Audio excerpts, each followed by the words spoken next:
I'm gonna be real. I was gonna cheat. I read the first like half of it, and then I was gonna cheat and just like find stuff about it, and then I found stuff about it, and I had to finish it. Oh, what did you find? Just people. You're living the dream. I saw some like little thing talking about how like this is like a filler one. Everything about this is everything about this is like doesn't really follow the like all the rules, and there's like weird non-consequential characters. Like everything I know about Animorphs does not matter in the universe of Animorphs now. They can't tell you their names. They can't tell you where they live, but in the mid to late 90s, these 5 teenagers can turn into animals to fight an invading army of evil brain slugs. 5 dumb teens are the only thing standing in the way of complete annihilation. This is Animorphing Time with Nate and Tyler. Get your hand off my girlfriend, you yerk-brained bastard! This is for Daddy. Make it like half the bottle. Catherine Alice Applegate wouldn't want this. Doesn't want this. Blah, blah, blah, blah. And like they're like, no, stop shooting at children. Oh man, being 12 was weird. Hey everybody, welcome to Animorphing Time with Nate and Tyler. Hey, welcome to Animorphing Time with Nate and Tyler. Intro to the show, done. We did it. You ruined this, so now we have to rush it. Great. Today we're joined by, oh boy, how do we even introduce this swell dude? I was gonna introduce him as Loaf Master. You said you weren't gonna say that. That you fucking asshole. No, it's a good thing. We ate this person's bread recently. It was amazing. It almost ruined the last podcast. It did. It's fine. We were eating bread and chili crisp, and it was a nightmare to edit the audio. So let me give him the respect he deserves. So he's all of these things and more. He's a badass podcaster. He's an activist. He's a fucking excellent baker. All around badass motherfucker. Tony Boswell, half of Minion Death Cult. Welcome to Animorphing Time. Wow. Thank you so much. That's like honestly, that's the nicest like thing anyone's ever said. Most of it's accurate, except for like the badass part. But no, it's accurate. I do podcasts, which, as you know, does make me a loser. But, but other than that, you're insulting all of us, so I appreciate that. Yo, hold on. So I'm happy to be included. You were like dredging the bread in like chili crisp oil. Yeah, it was good. Oh, yes, it was super fucking good. That's the fucking way. I love that. I love that. We had a big bottle of Francis Ford Coppola wine and bread, which is ruining our podcast. I'm gonna ruin another one. I have to send you, if that's how you're gonna get down. I'm gonna send you one of the miso ones when I do it next time. Oh my god! I'll send you the miso sesame. That with the chili miso. Crisp, you'll give it the respect it deserves, and that's what I want.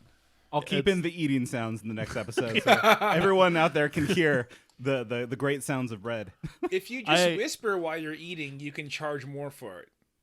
Oh, I didn't even think about making money. Mukbang, right? Yeah, exactly. Like if you shoot, sorry, do you know mukbang videos? No, but I like the two words together. I'm interested to learn about what it means when they're together. It's just videos of people eating like fast food or like crunchy food, or I guess bread now. I could do a.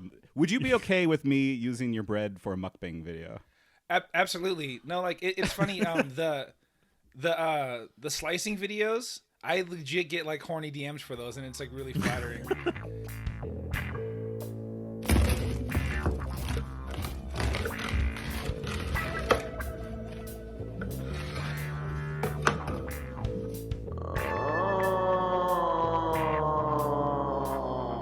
But it's not for me. It's for the hands and the audio. It's the crunching in like the hands. And it's like, people. So there's somebody out there who wants to hear whisper conversations about Animorphs while there's like smacking and crunching. There's somebody who's looking for just that out there. Oh no, I can think of a few. Yeah, it is a horny. I can think of 3. I can think of 3 right now.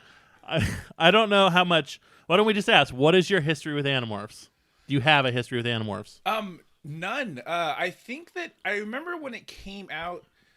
It was like 96, right? Is that what somewhere right in like 98, 99, late 90s. I would have been I should have hit it, but I was actually really busy reading Babysitter's Club at that time for some reason. All right, that was like my shit. Yeah, I was very into Babysitter's Club. And then I also was just like, when I wasn't doing that, I was also reading like Boxcar Children. Yeah. Those are the library books. Animorphs were not in the library. They were just at the book fair, so I didn't really get them. But then I remember the show happening and seeing this, like, seeing Axe, and how fucking weird that looked to me as, like, an adult. And being like, this was the book that I was supposed to be reading as a kid? It looked creepy. Yeah, they are creepy. Some of them are really creepy as adults. This is like, the book we had you read, number 14, The Suspicion. No, 24, not 14. I don't know how to I read. will get angry DMs if you don't get all the details right. Yeah. Number 23, The Suspicion. Stop it. Yeah, like this is the nicest book so far. You read a pleasant book. Yeah, like nobody got dismembered really. Well, a couple of people did, but we don't care about them. Yeah. You know, like no like visceral like explosions or like descriptions of like melting flesh, except Yeah, you didn't have any characters have a psychotic break and try to kill themselves and watch their guts spill out. Oh, man. So you got a pleasant one. Yes, it's nice. One thing I read was like, oh, this is like a departure from like, this is like an easy one. You don't have to like explore any feelings with this one, which I did not know was a byproduct of the Animorph series. It's surprisingly there's a lot of feelings in these books that they have hidden, and the fact that this hasn't become more popular is boggling my fucking mind, because they're an late 90s sort of awakening of like mild leftism and anti-war critiques and like anti-meat eating. Talking about gender dysphoria, body dysmorphia, all of this shit in these books for 8 to 10-year-olds. That's nuts, because like this one, I thought had the most basic descriptions and the most like comical like. This one was just straight silly. Yeah, it was. I loved it. This is the silliest one. So I'm just gonna say right now, this is one of my favorite Animorphs books. I love this book. Wildly hated by all the fans. Nate loves it. It's so good. I think I love it because, like, you know, we just got off of like a run of just like really dark books. Like in the last like a couple of books, they killed a kid. Like they took a kid out into a field and like turned him into a mouse forever And killed. Yeah, essentially just killed him. yeah. Like it was like a murder that they kind of reference is like we all feel really bad about that one. Yeah, and the last book, one of the main Tobias the bird finds out he's never going to have family or feel loved as a human ever again. The one before that was about genocide. Yeah. So it's been like a dark couple of That's insane, especially considering some of the questions I'm going to have later on. Oh, yeah. That's all. I'm shocked. There's no good answers But for any of this. you know what's the best way to break that up is funny tiny aliens. Yes. I love it. So, yeah, we're here with Animorphs number 24, The Suspicion. The tagline being, what counts is on the inside most of the time. What the fuck? It means nothing. I don't know how I missed that. I didn't actually read I just read The Suspicion. I didn't read that part for some reason. And I'm glad I didn't, because I'm kind of pissed right now. Yeah. When I read that, I was like, are you kidding me? It's like, oh, some people are just surface level pieces of shit. Never pay attention to them. Okay, all right. That fine, thing kids that they're book. referencing, that they referenced from The Jump, like the parasitic type thing, Uh-huh. doesn't, I mean, it happens, but like not really. Like Yeah, not in this one. not the way I want it to. Yeah. I was hoping for like an inner space kind of a situation where like they go inside of somebody. Yeah, I want yeah. the Magic School Bus episode. Right. Yeah. They kind of have that. It's like, oh, ribosomes are more than one color. Yeah, we get the science chapter. Fucking But like the cover on this is real good. yeah, they've got young little Cassie turning into an anteater. Tony, did you get to see the cover on your copy? I did. So yeah. The outside cover is good. The inside cover is amazing. Yeah, does yours have the inside cover where it's a magnified look at the anteater's tongue? Yeah, but unfortunately, it's like too small. The picture's too small. Yeah. So fuck that. I did have a question for you, because I actually went ahead and I was like, you know what?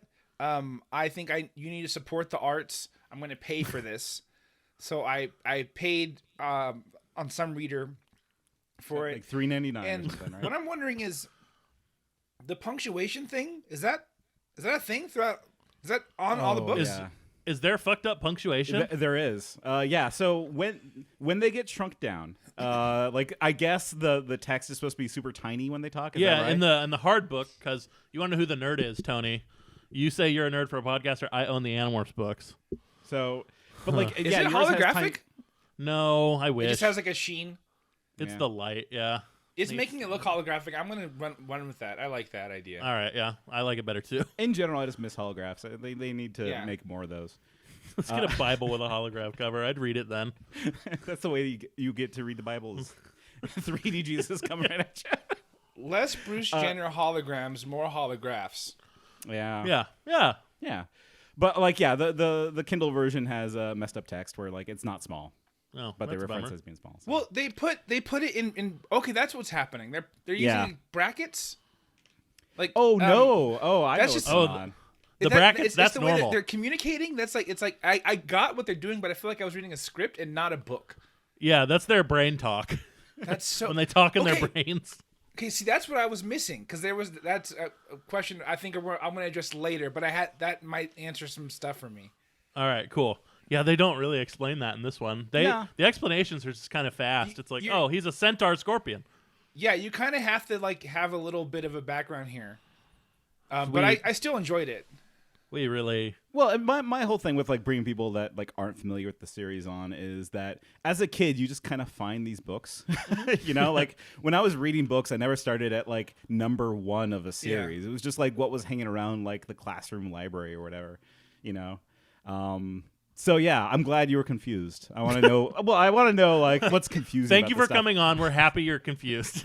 But what's cool though, because I still enjoyed it, and what I'm understanding is if I enjoy this, I might actually enjoy the other ones because they get a little heavy and all that stuff. Oh, yeah. If you like this one, you might actually genuinely love a few of them because this is trash. Yeah, like you want to start that low bar. There's nothing worse than like discovering the wrong episode of something that's actually good. Yeah, for And sure. it's like, oh shit, that happened I with a mean- very popular cartoon that I didn't come around to until like all the worst people liked it, and now I'm like, ugh, I don't even want to talk about it anymore. No, I'm an early Rick and Morty fan. Yeah, I was so going to it's say, like, we can talk about Rick and Morty. That's... like Yeah. I can't like it anymore. It's just a shame. The first episode I saw was the Mr. Poopy Pants episode, and I Okay. hated it. I was like, what the fuck? Yeah. This is what you guys have been talking about? Fuck you. Yeah. This is fucking stupid. And everyone's like, no, like that's a weird one. So I didn't watch that show for years. I didn't watch it until quarantine, until I was like that bored. Like I was like, I hated it. And then I was like, oh, this is fucking great. And I feel like silly, and I'm mad at the person who showed me that episode. I was worried that's what was going to happen with this book, and it didn't. The Okay, opposite thank God. happened. Yeah. that's God. that's where I was with this. Like Animorphs in general is just like only the dumb kids read Animorphs. I'm not going to read those. I'm gonna read comics like a cool kid. Yeah, just so you know, Tony, I'm the only one on this podcast who's read all these books. Nate's coming to them for the first time. Yeah, That's so, beautiful. I So like that. I haven't read this book either. I'm so, sharing my joy and trauma with my best friend. Yeah, I was also like discovering X-Files at the same time this was coming out, so this would have been like, no, this is not actually scary or sci-fi or the science is bad in these. wait, you were into X-Files as a kid? Because I was terrified by X-Files as a kid. I saw the cockroach episode of X-Files, and I was like, I'm done. I can't watch any more X-Files. I will have nightmares forever. I was like super scared of it, but my best friend was into it. And okay. I watched it. I knew I watched them all. But it was totally kind of resistant and totally was just like, I mean, I guess I'll watch it with you because whatever. But yeah, they were horrifying. Yep, all Yeah. of them nightmares. I want to revisit that now as an adult. I've thought about it a lot because when the X-Files was on, I was living with my grandma because my parents were in prison, and the show that came on before X-Files was The Adventures of Briscoe County Jr., and I was like, all right, here's a Bruce Campbell Western that I'm super into as a child. And when that was over, it's like, I'm going to go play with Spider-Man toys in bed. It's like, I don't have time for X-Files. Yeah, you don't want time for X-Files. Yeah, I gotta go water paint Sonic the Hedgehog. I can't do that. Go forth, mighty warriors. Go forth into space. All the galaxy shall tremble before the helmacrons. All will obey us. All will be our slaves, for we are the only worthy to be lords of the universe. The posthumous exhortation of the Emperor from the log of the Helmacron ship, Galaxy Blaster. Hell yeah, I love the Galaxy Blaster. Yeah. What yeah. an intro. No book starts like this, by the way, with this bullshit up top. Well, This is like the gimmick episode, you know. This is like because that whole joke is throughout the whole thing where it's like, I mean, come on, how galaxy blasting can they be? They're tiny. Microscopic. They're tiny. We don't know that though, right? Like I knew because I saw the cover. I'm like, oh, they're tiny. But like, if you're a dumb kid, you're like, oh, they're probably like big and mean, right? Yeah, they're in for some shit this time. Yeah, watch out. And they do have normally dumb ship names throughout this entire series. Also, the animation of the anteater tongue is kind of what gave it away to me because it has little guys on it. Yeah, it's got the little helmacrons on it. it. Yeah, it has little helmacrons on it. So it's like, oh, something tiny's happening. Something is about ant size. Yeah, and for that I always like think like, you know, if I'm a dumb 10-year-old reading this, I wouldn't care. I'd be scared. Yeah. You know, kids get tricked easily. As a dumb 35-year-old, I get tricked easily too. It's fine. Yeah, dude, they're gonna crush the galaxies. They're gonna use their blaster. They're gonna blast it. Yeah. But you know what? Like Cassie doesn't care right now. She has bigger problems. She's going to the beach. Yeah, she's gonna she go has to the body beach. image issues. Yeah. So a lot of these books, they're more like in line with that. They'll talk more about their body image issues. Yeah, like how when your crush sees you and you think you look dumpy and you don't recognize they're hitting on you. Oh no, I like, you know, quarantine has not been kind to my weight. Fair. And yeah, like same. I'm thinking about summer. I'm like, you know what? I might turn into a person who wears a shirt when he goes swimming. I might like finally make that transition. No, man, let it out. No. I know, but like I'm getting that feeling more and more. You know, it's like I get those people more now. Look, fuck that feeling. Yeah, as someone who's got a couple stone on you, I'm trying to reach out to international listeners by saying stone. Okay, cool. What's a SEO stone? on point. It's like I don't know, 22 pounds. That's that's kilogram. Never mind. Hey, honestly, like I'm not here to teach you. Okay, like I didn't volunteer for that emotional labor. You can look that up.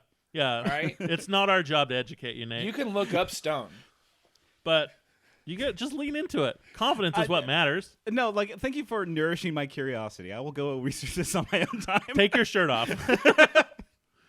I should do this entire thing shirtless from now on. I mean, I will if you will. Sorry, Tony. We can turn off the screen if you. But, it's okay. We would just be doing. It's a little chilly here, but I mean, we would just be doing a podcast with no shirts on.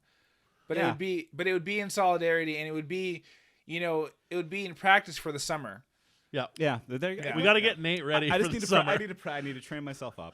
We'll do that training. Listen, next time you want to go buy a new shirt, just buy sunscreen. Okay.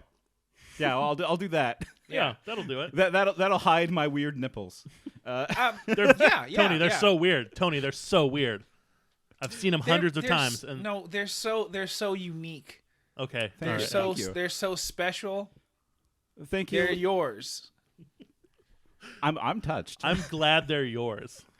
You know, you're right. I'm embracing it. I'm ready. Just remember, for everyone's weird nipple, that's actually someone's perfect nipple. Yeah, you know what? Maybe that's the one they're looking my for. perfect woman out there is looking for that nipple. Yeah, right? Yeah. Just like Jake in this book, like, you know, appreciates Cassie. Yeah. You like that? I'm brilliant. I'm a genius at bringing things back. Yeah, Cat. Let me just cool it down a little bit. Let's bring it back. Yeah, please. Just cool it. Everyone, just cool it. Everyone cool it. Everyone thinking about Nate's nipples, cool it. We're going back to Animorphs. So Cassie, they go to the beach. They look at cute boys. Jake spies her, and she gets uncomfortable. Yeah, well, because, like she's not feeling great, and then like her crush is like obviously crushing on her. Yeah, and like she doesn't know that right away. She doesn't. She doesn't. Yeah, she doesn't believe. She thinks he's like disgusted with her. She's like, oh my god, why won't Jake look at my bathing suit? Why is he being so weird? Do I look disgusting? And then the other, I don't remember these people's names. I'm sorry. That's fine. Call him whatever you want. He's clearly in love with you. Yeah. And this is all very weird for me because I'm under the impression that the Animorphs characters are aliens who have morphed into teenagers. And now I'm thinking that the Animorph aliens are commingling with the human teenagers, and I don't think that's okay. That would definitely not be okay. So I was very confused. And then, I never thought. Then when I meet Axe later on, that kind of is cleared up for me a little bit. All right, but I was very confused here. I'm like, this is some weird, freaky alien shit. I don't know how I feel about this. Man, the psychic damage. The psychic damage we've inflicted on you asking you to do this, I am so sorry. It's okay, you know, like I grew from it. Like, what I'll say is all these relationships are appropriate. Yeah, that makes sense. That makes sense eventually. But at this moment when I'm reading that, like, you know, I was a little curious. Where's this going? And to get away from the puberty awkwardness, a tiny spaceship flies in front of them. Flies away. It flies away. That's where they keep their magic box. Right. Yeah. Man, we have to do a lot of exposition for this one. Yeah, so okay, set it up. They keep a magic box. The magic box turned them into Animorphs. It's just the magic box. It's got a lot of names. Yeah. We're just going to call it the magic box. Yeah. That's what it is. It's a magic box. You touch it, you become an Animorph. It's magic blue box. Magic blue box. Yes, that is true. Damn. Not to be confused with Kraft macaroni and cheese. Ooh. Yeah, Kraft dinner. Reaching out to the Canadian listeners. International. The Canada E's listeners. It's fine. So they're like, oh, what the fuck is that? Yeah. Then they're like, oh, yeah, we're in a secret alien war. It might be the secret aliens we're fighting. It's good to start fast. Let it out, Tony. Let it out. This part blows my mind because I'm like, unfortunately, I am a bit of a pragmatist and I do take things a little bit too far sometimes. But okay, so they have already found a spaceship attached to the water pump, which they don't explain what attached to the water pump means. I'm not sure. Is it adhered to it? Is it balanced on top of it? Yeah. Because they show the water pump. Like, I mean, I can picture the water pump. You know what I'm saying? Like, I can. But where is that on the water pump? You know, where is that happening? I picture it as like a magnet, right? Like if you stick a magnet to like a piece of metal, it's like, oh, it's like kind of stuck. You can pull it off, but it like snaps back on. So they grab it and they think nothing of it. And like, let's donate this toy, which I don't know why you do that because cool if it's a real toy. spaceship, it's gonna be like even a smallest spaceship is gonna be sizable if it's a Hot Wheel, right? Yeah. And then it's also gonna be probably pretty nice. It's probably gonna be like metal because it's real. Yeah. But Yeah. Cassie It's doesn't probably care gonna about be, it like, because it's heavy. dumb boy shit. Yeah, and It's- yeah. exactly. She's like, the fuck is this nerd boy shit? I don't got time for this. Right? I gotta go to the beach. All she But it's cares also, about like, is like animals and attached. Jake. Yeah. But like She again, has it's just- priorities. that might have been someone's UFO, like toy UFO. They might have like left there. I don't know why you took it. No, like she like honestly, like anyone is like, what the hell is this thing? I don't own a spaceship. Yeah. My dad doesn't own a cool spaceship toy. But I do you like know, when they're like, wait, you hide the box here? And she's like, yeah, I had the box here. You got a better place for it? Yeah. but you're It's in the water pump, idiots. I get it though, because like when you're cleaning out your house, just everything goes. You don't even think about where this came from, where it's gonna go. It's just like you put it in the box, you send it to Goodwill. It doesn't matter. Are you using it right now? No, it goes. Yeah. Yeah. Get rid of it. Get rid of it. Get She rid of probably it. You don't almost need threw it. out the blue box. Yeah. Yeah. That's except the freaking cords. I got all those cords. Any other dads got the cords? I'm not a dad. Tyler, look behind you. There's a giant pile of cords right Nate's behind got a closet of cords. Nice. Gotta have a trained. cord closet. you. Yeah, it's important. David Carradine had a cord closet. Had a cord closet. Had. So they get worried, and then Cassie's mom's like, "Oh yeah, we sent that shit to Goodwill." Yeah. Oh, we gotta go to Goodwill. It turns out it was a secret alien. Yeah. Well, I don't know what are they thinking right now? Like they're thinking that like something weird is up and we just need to. They're find thinking out. we have a writing deadline, so I got to turn in this book. Yeah. Yeah, because Yeah. they immediately, once they see the little spaceship fly away, they do the math and they're like, that little spaceship is by our blue box that's hidden under this plastic rock, but except for it's a water pump, and Yeah. they don't have any curiosity. They're immediately like, oh, something's fishy. We got to spring into action. Yeah, they go back They know and they look. something's wrong. There's a new spaceship that shoots at them once they meet up and explain what's going on. Yep. And that one just flies away, and they're like, okay, now we'll go to Goodwill. Right. Yeah. And where they meet the most concerned Goodwill loss prevention person I think I've ever fucking seen. Yeah. Well, I mean, he's a manager, and he really feels like a manager. What kind of toy is it? Is Yeah. it Romulan, TIE Fighter, Klingon, the Federation, Minbari, What is it? And they both, Rachel and Cassie, look at Jake, and he's like, Romulan. It's like, yeah, that's some boy shit. Yeah. That's just boy they shit. use Romulan a lot. But like, it's Romulan. Instead of inventing aliens, Animorphs writers just took Star Trek aliens and put them in here. Well, I mean, yeah, because like, who cares? The thing is, like, nobody cares in the situation except for the guy who wants to make sure that they're not like going in there and like stealing a toy. Right. And listeners, Romulan has become like a Kleenex of aliens.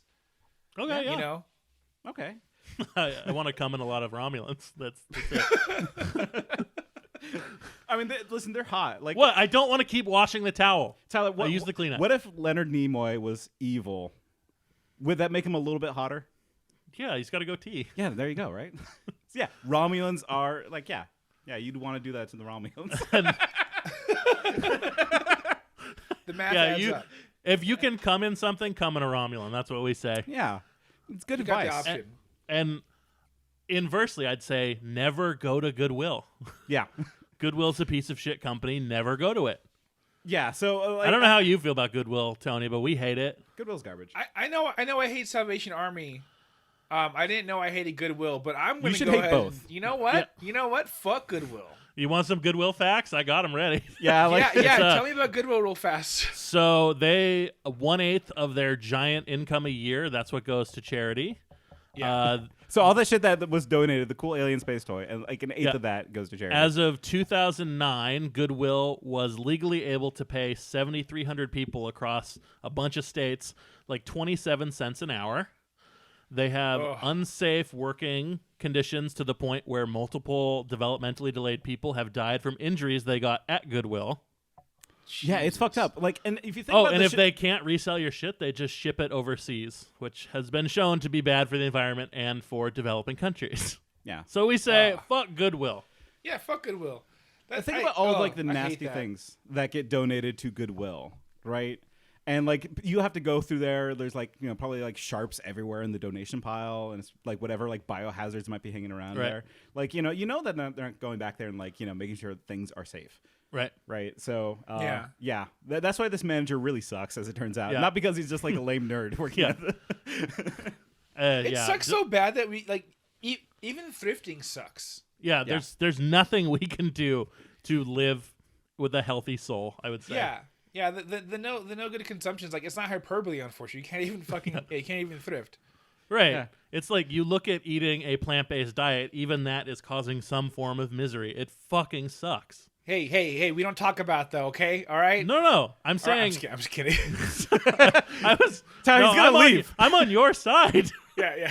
Don't make him mad, Ty. He's gonna leave. He's already out the door. Yeah, try to avoid Goodwill if you can. Oh, Amazon I says my don't package even- is here. I don't even engage in vegan conversations. I don't even do it. It's just not Right. worth it. It's all personal choice. Who gives a fuck? Yeah. I don't care what. I'm I don't care never what gonna Nate change eats. anyone's Why not? mind. Like no. So I guess we're saying shop at Goodwill if you want. And honestly, I would argue that you're a little wrong, Tony, and that you've never changed anyone's mind because it's hearing you talk so passionately on your podcast over the last however many years I've listened that I have pushed away from meat and have become more plant-based. Oh wow. Well, I hope I'm talking about it the right way then. Yeah. When you're like, oh, vegans are pussies, I'm like, yeah, I want to Yeah. be one. Yeah, exactly. Hey, soy Listen, boy, we'll- you know how I go. we'll- How I roll. Listen, we'll talk about all the pussies in this book later. Oh, God. There's a whole subspecies. There's so, yeah. Yeah. So they find their ship. It flies away after shooting at them. Well, yeah. So they go into the back room of this like Goodwill, right? And they're Yeah. searching for the toy. Yeah. They don't know quite what it looks like. And then like this tiny aliens. How big is this ship? They really? say it's like 4 inches long. Okay. Yeah. It's like a So, like like a hot wheel. Like Yeah. the size of 2 penises. 2 penises come flying at end to end. Well, I'm speaking for myself. I can't speak for other people on this podcast. yeah, you're just not measuring at the base. It's fine. I start at the asshole. and like so like give me like an object though. I need an object that is not a joke penis. Don't call my penis a joke penis. Well, like- just one penis instead of two. Just Yeah. one Yeah, penis. yeah. It's a regular penis. Okay. One 4-inch dildo. Okay, yeah, I'm Picture there. now. a So I can 4-inch picture dildo. that. Yeah, just like hovering in air and then like being. Imagine that thing shoots at you. Yeah. Well, I mean, like I would be they're taking this too lightly. I would be terrified in this situation, right? Because like I'm terrified of anything small. Like I hate bugs. I hate the idea of centipedes. I'm learning Freaks so me much. out. right? And so like the idea of like a tiny thing that can fly around me at like light speed and shoot me in the face, that's scary. And they are not selling it. They're just like batting at it. They try to smack it out of the air. Like it's like, what's the game with like a rope and a ball and you have to hit it on the pole? Baseball. Tetherball. It's tetherball. Tetherball. They're hitting it like a tetherball. I just named the first sport that came to mind. I'm sorry. What did I miss in this part where one of them doesn't just turn into a hawk and pursue it? It takes a bit. Like it takes like a minute or so to turn, right? Yeah. But they play loose with that rule. They do play very loose with that rule in this book. Well, and also, like, what if the manager came in the back room and he saw, like, this half bear, half teenage girl? Like that. That would, like, their secret would be out at that point. And that nerdy manager is not going to keep a secret. They would have to kill him. Is the morphing? Does it? I mean, I don't know. And did you guys watch? What's it called? Oh my God. That HBO show, Something Country, and it's the name of the show is the whole thing of the show. It's the Hitchcock Country, not Hitchcock. Lovecraft Country. Lovecraft Country. Did you see that episode where like they like morph people? Like, no, a person like morphs to a different person. I've seen a few here and there, but I don't think I've seen that. Was it's it like really a woman turns into a dude, right? Yes, yeah. Okay. It's really gruesome how it happens. That's how I imagine like the Animorph thing happening. Is they shed the skin and like werewolf it in like a really gruesome manner. Every time. In almost all the books, there's usually a page-long description of like I felt my bones churning and breaking while my organs rearranged and my skin turned to jelly. This one doesn't have that so much. It doesn't have that. Yeah. Okay. Yeah. Cool. Well, no, like they do turn into like a fly at one point, and they mention like how limbs just start sticking out of their abdomen, and it's like and I can feel my bones rearranging, and like it's one of those things where like I've read exactly 24 of these books, and like I've gotten used to it at this point. Like it doesn't faze me. Like my eyeballs melted out of my face, and you know how to skip it. You like know where to. No, I've been there before. I'm already I'm already done. Like I know what Morphin's all about We're now. good. Yeah. So the Tobias is chasing the ship down while it's shooting at Tobias. Tobias, the lovely little hawk boy, the depressed orphan. the depressed orphan bird.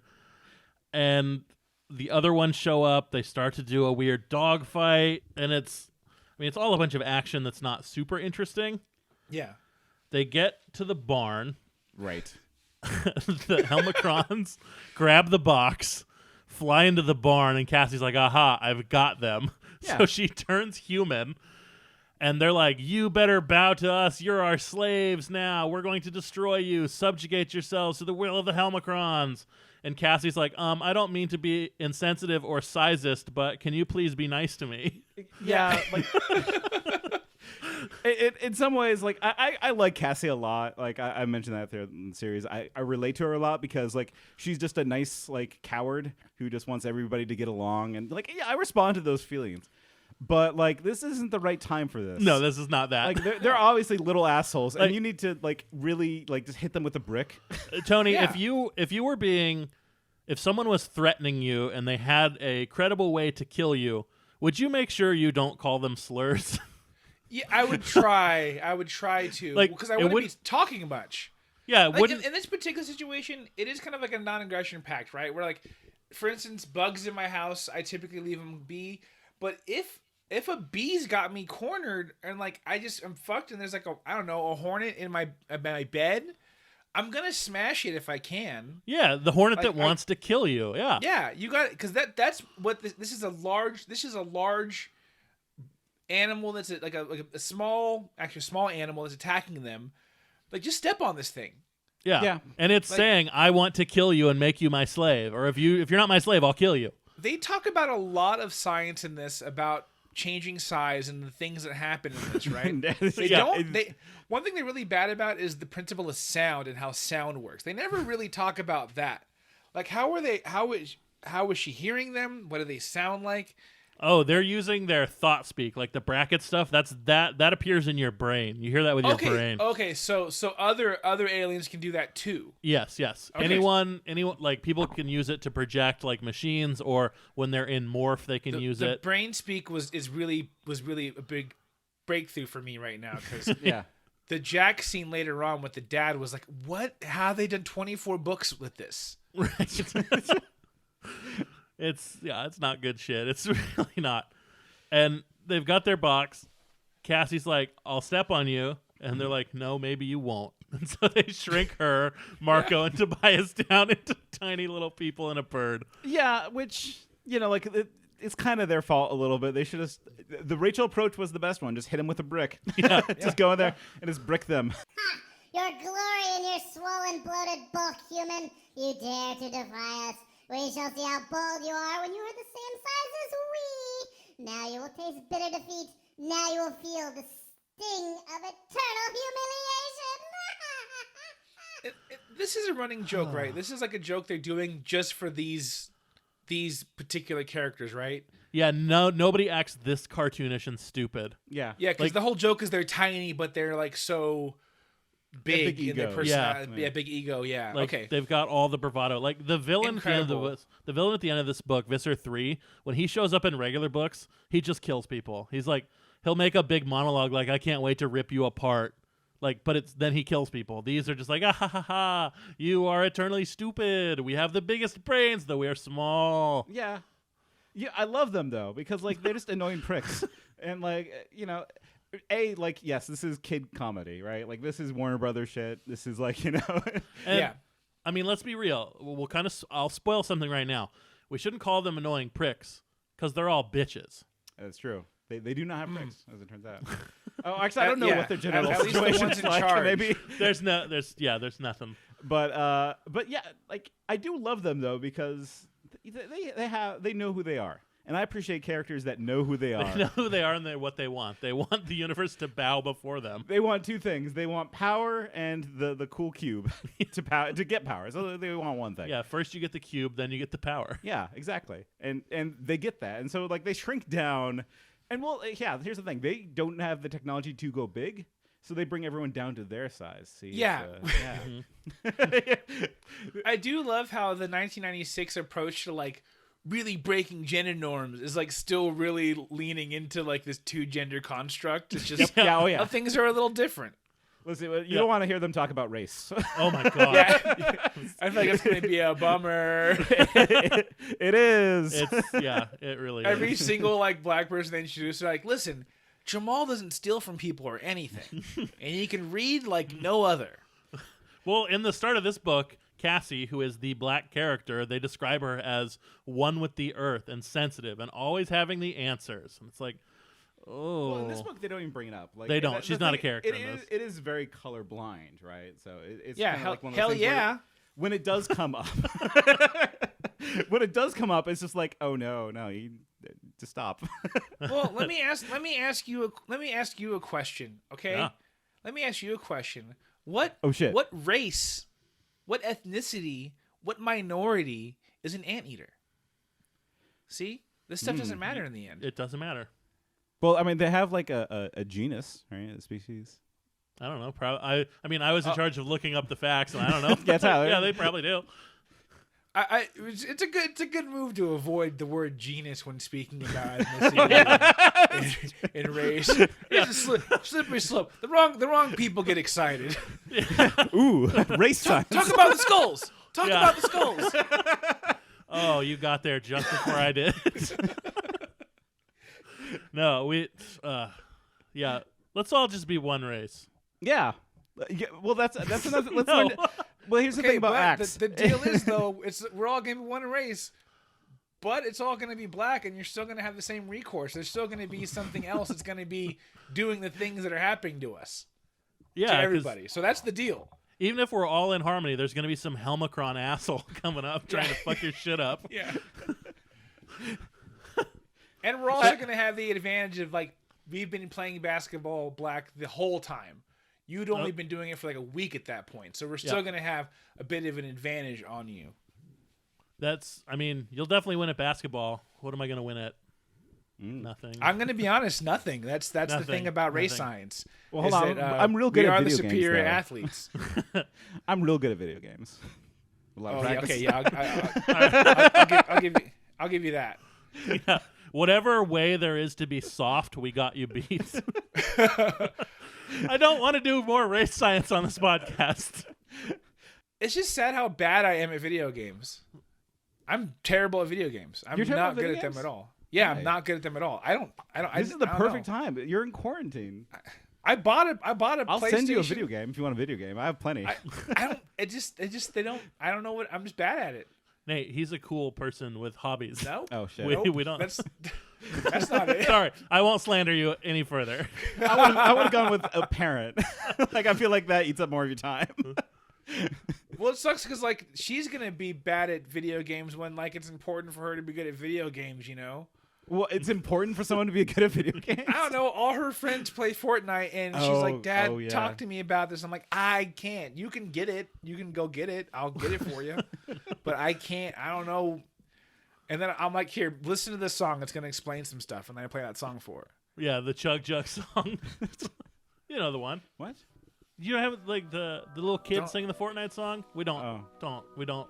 Like Kids It's Bop? creepy because it's not a little kid. That's someone doing a little. That's a little. Is kid that not a voice. little kid? No, it's that weird little kid voice. It has to be. Oh. But that's I thought has it to was be. weird that a little kid was doing a Kanye song like about Fortnite. An, That was weird an to me. older well, that's actually not a Kanye song. Remember, that's that. No, one, yeah, it's like English Mrs. pop Mrs. star Stell or whatever. I'm or so something. confused. I'm Featuring so Kanye confused. West.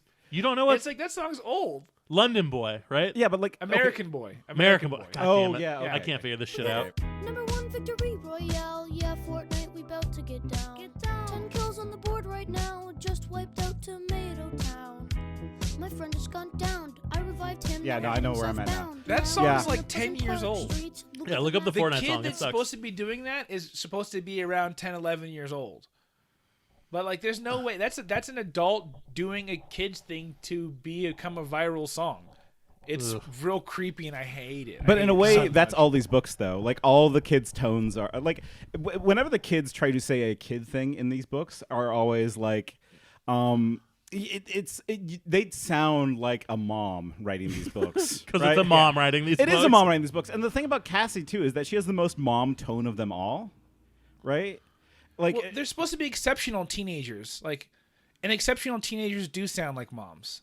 They're not. Yeah. They're not like. They're not. You know. I don't know. Maybe I missed something. But they're role model teenagers. I mean, okay. they are, yeah. yeah, and role model teenagers aren't dads. That's true. They're not ruffians. Is there a weed? Is there a weed book? Is there one where they smoke weed? Yeah, there is it really a drug? Oh, well, there was so there was a drug book where they all like aliens get addicted to oatmeal. Yeah. Like that's their thing is Yeah. that like they once they get that taste of oatmeal they just keep on going to it, and Yeah. that was the It's- drug allegory book. And the it ended by saying it's probably better to kill drug addicts than to let them live with addiction. It It's is like, not a good ooh, it doesn't have a good message. Ooh, bad. They're like they're in pain. You're doing them a favor. Yeah. Is oatmeal like a nod to opiates? Is that literally what it is? It felt like it. Yeah, it was it felt like 90s panic heroin. Yeah, time. like distributing crack and cocaine to lower income areas. yeah. Dang, did you have me read an FBI book? Is that what I just did right now? Maybe. No, we had you read a book by some neolibs in the late 90s. Yeah. So where are they? They're flying around. They're in the barn. Yeah. They're in small mode. They try to throw a brick. Well, no, yeah. Rachel throws a brick at these aliens, right? Yeah. And Rachel doesn't know what's happening right now. She just knows smash. Yeah, brick will solve it. Rachel's character is just smash everything with a brick. And so she does that without thinking that the brick is going to like ricochet off the ship and maybe crush them. Right, and the ship splits the brick. Right. Well, no, the ship doesn't split the brick, right? Because Axe actually goes and cuts the brick in half. Yeah, Axe Because splits it. they're all screaming. They're about to be crushed. Axe, the magical alien who knows all and sees all, cuts this brick in half and saves them all. Drama over. And then Cassie's dad shows up and is like, "Get out of here, you stupid kids." I love Cassie's dad. Cassie's dad is great. As Tony, That panic moment when Cassie's dad walking up was like that had me in it. I was like, oh, how are they going? Because they're like You worried have about that getting power. stepped How does on, it right? feel? How does it feel to have like dad power? I want to know without having kids. Dad, there is no such thing as dad power. Dad power is futile. Anything that's actually dad power is actually like fucked up. Like dad power is like, not a thing. All right. Like Dang, I just it's- want some power. It sucks. Like no, it doesn't suck. It's awesome. But like the dad power thing is like not a thing because the kid knows deep down inside that like if they really want to, they can just be like, hey, like listen, pops, I know you want me to do my homework, but like suck my dick from the back. I don't care. And like the only reason why they don't do that, is because they're scared of some sort of recourse. Yeah, so like, you gotta back. establish like a mutual respect, and you gotta know there's this really fucking like gnarly thing that's kid power, where a kid will fuck you up. Like a kid will check your ass. You know, as long as you're not using any type of like, if you're not using your dad power, you have a way cooler relationship. That's the most compelling argument I've ever heard for having kids. Is that if you're cool with them, they're cool with you. Yeah, it sounds like you just have a roommate. Yeah, because I feel like it's not that she won't do dishes; it's that she's fucking garbage at doing dishes. Oh, and it's right. just like not worth it. Or maybe she's pretending to be bad at doing dishes, I so that way wouldn't she be doesn't have to do the surprised. dishes. No, I wouldn't be surprised. doing dishes was a punishment in my house, and I knew I was dog shit at doing dishes, and my mom would always do them after I was done, but they'd still send me in there as a punishment. It's like you're giving me a rinse. You're giving me a pre-scrub. Yeah, exactly. Now, see, we were a soaking family. Everything that stays in the sink, and when you need a dish, Yeah, that is the time you do the dishes. Mormons are soaking families too. No, we can't. We can't talk about soaking. So that segue. No, the sink is full right now. The sink is full right now. Yeah. Okay. Yeah. So, yeah. But it's good. Let's get back to this fucking book. So Cassie's dad, who's cool and doesn't soak. Cassie's dad. Well, no, fucks. he's got Cassie. Of course, he doesn't soak. Yeah. Listeners, look up soaking. We're not going to explain it. We probably talked about it. I mean, I talk about it whenever I can. So like Cassie's dad comes up. They're still fighting. Yeah. The ship like flies away, right? Why does it fly away? Yeah, ship flies away. It escapes because like it's a tiny ship. He's not looking for it. Yeah. He's like, "What are you ignorant little children doing in my house?" Right, because it is just Cassie's boyfriend Jake, right, and Jake's cousin Rachel are just standing at this barn with the weird Canadian kid behind. With this weird Canadian kid behind him. And so you're a dad, and you're just like, my kid's friends are here with a stranger. What are you doing here? Like, Cassie's not here right now. You need to go. and like, what do you do in that situation, right? Like, Tony, do you want to talk to your kid's friends without your kid there? Like, No, that sounds like the worst possible scenario. yeah, like I they're I in don't your actually house. like. I know this is not the best, but young people. I'm an old now. Young people, they're real hit and miss, and it's not really worth the investment for me. I don't need to talk to you. Much like regular people, actually. Yeah, That's my perspective. They of don't people. say anything good. They might accidentally say something funny. That's But it. also, none of those kids can like give me a job later on. They So might. I don't really. They might Not be for a rich long, kids. long time. Right. Agreed. If people have no material value or use for you, just throw them Yeah. aside. That's the Also, Animorph they're and Time not like way. a threat. They're not a threat or anything, because I Right. can beat up any kid. Yeah. Yeah, but like, Don't you love that as an adult? There's no kid that could ever fuck with you. Toss you. oh god, that reminds me of the one time I saw like a all-out like fight in high school. Like these two kids were just going at it. They were like swinging punches hard, and they were getting hit hard. And all of a sudden, this like kind of stocky German teacher comes by. Tyler knows this German teacher, and just picks them up and throws them on the ground wrestling style. Just like lifts them in the air and dunks both of them. And I'm like, oh shit, kids are actually really weak. Any adult can just wreck us at any time. It's like I keep waiting for that time when I look at my father and like when he's old enough and I know that one punch could just take him. It's going to be harder every day not to. I mean, like, I don't know. I was a pretty big kid, and I like used to kind of like flex that. I used to be like, "No, I'll fight you, adult." Because we were like skateboarders and stuff, and like, we'd do little punk rock things and be little rascals, and like, people get mad. We were never that bad. I was never like a bad kid, but yeah, I'd like throw water balloons at somebody, I guess. And like, yeah, I would be like, I mean, do you want to go, old man? And like, I would definitely check old people all the time. I mean, there's no tougher kid than the kid who understands that an adult can't hurt them. Like, exactly. The adult cannot hurt you. Well, But and my also the kid that scenarios doesn't are know. like, my scenario's like, I'm knocking you out, or you're beating my ass, but I'm gonna press charges. Yeah. which No, is and, so like- shitty. And I would obviously, as an adult, that's not how we get down anymore. No. we don't get down like that anymore. But that's how I've been thinking as a kid. But it's like when I was a kid, I remember I saw that movie Dirty Work, and there's this little bit where they pay a kid to say a crossing guard touched him. That was always going to be my thing. It was like, he's grabbing my ass. This adult's grabbing my ass. That's what I wanted to do if an adult ever stepped to me. But they never did You're because I was. instigating it, but the second it flips, you're like, nope. Yep. That's yeah. But yeah, Cassie's dad has none of these hang-ups about being mean to kids. Yeah, just like leave, you idiots. Yeah, just Or the go. weird responses he's getting from. Is this when he's talking to Axe? Am I ahead of myself? Yeah. When Axe turns human and he's like, I'm from Congo. He's like, I don't And think you're from Congo. This is why I was so confused because they're like, Axe in his natural form does not have a human mouth. So when he is a human, it's all weird. But if they can do like mind speak, the mind speak must not be English. Because in mind speak, he's still forming like English sentences. It's Yeah. they've always It's like said I guess an idea has no language, right? right. Is that Yeah. That's pretty much it because they just kind of understand it. It's like not words, but they understand the message they're trying to convey. Because he also can't talk very well right here now. He's also a stranger, and what he's saying is not making much sense. I feel like if I was the dad, I might be like, hey, bud, maybe you should move on. Like, if they need to get a hold of you, they will. You want to leave your number or something? Like, Yeah. Yeah. you need to leave, actually. fucking weirdo. And that would be the right response. Yeah. Yeah, I don't want to deal with kids.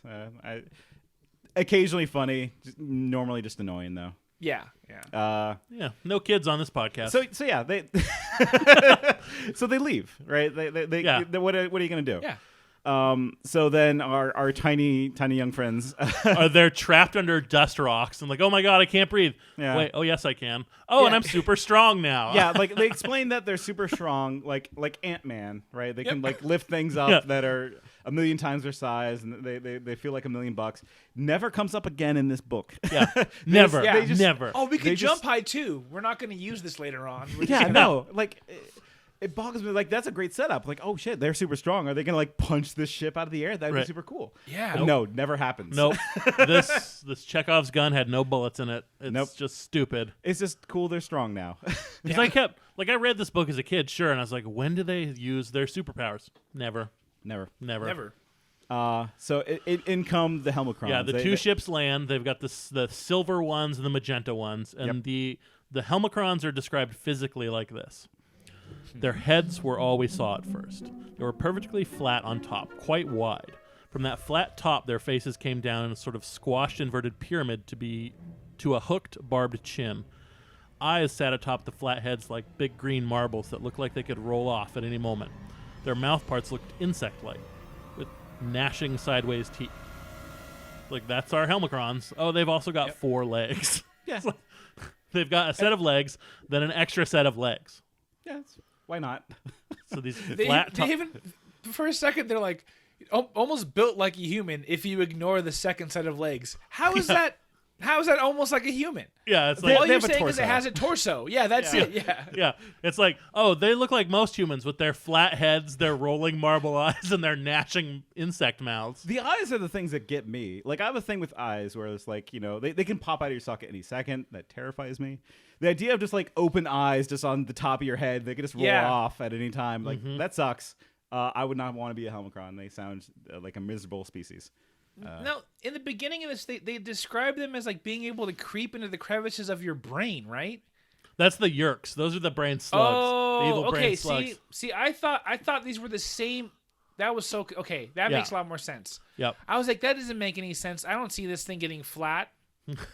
I was waiting for a brain battle for like most of this. Oh yeah, this one totally like It's Yerk light. You don't see many Yerks in this you really book. don't. Instead, you just get these weird, like, sideways mouth, like, little Napoleons. You actually get told a couple times that something's not a yurt. Yeah, that's just, yeah. They go other way to explain. Hey, you know that thing that you don't know what it is, but you know what it is? It's not that. It's not that. That's what this Don't is. even worry about that. Yeah. Don't even think about that thing I just mentioned. In fact, I shouldn't have brought it up. So they come in, with guns. Yeah, and they're like, hey, listen, we can still. the two helmacrons are fighting. Yeah, well, yeah, because they're fighting over who gets these cool prisoners. Yeah. Yeah. Because who doesn't want some cool prisoners? Yeah. Two children and a human-sized bird. And even though they communicate in ideas, these people's ideas are like that of an asshole. They speak like little assholes. Yeah. The whole time when you hear their thoughts, it's like, you will bow before our might. And then when they talk with their mouths, neep, neep, neep, neep, neep. Yeah. I love the neeps. They can only say the word neep. That's why they have to do the brain talk, because they sound real dumb otherwise. That's when the other Animorphs show up as some cockroaches and a spider. Yeah, which rules. Yep. They describe the size difference here really well. Yeah, it's like they're a Walmart or a Target. Just imagine a Target that's shaped like a Walmart spider. Or a Kmart. Which I love because I don't think Kmarts exist anymore, right? No, they don't. They're gone. Yeah, there's still so a I love Kmart. that little piece. Yeah, we can go to a rural town and find a Kmart. Like if we went to I don't Roseburg think right so. now. I No, the think they're all Kmart's gone. closed. They're gone. I think they're all gone, yeah. They're gone. Where else am I gonna buy like cheap weird electronics? Or, Target. What did they even sell at a Kmart? What do you buy at a Kmart? They sold the stuff from Target. Everything. They sold everything. Except for they had like weird celebrity lines of clothing that you didn't know about until you were there. You're like, this is the John Stamos t-shirt line. Oh, yeah, And yep. like that, stuff like that. It was weird. Oh, they had the blue light special too, right? That was Kmart. That was their I think- thing. Yeah.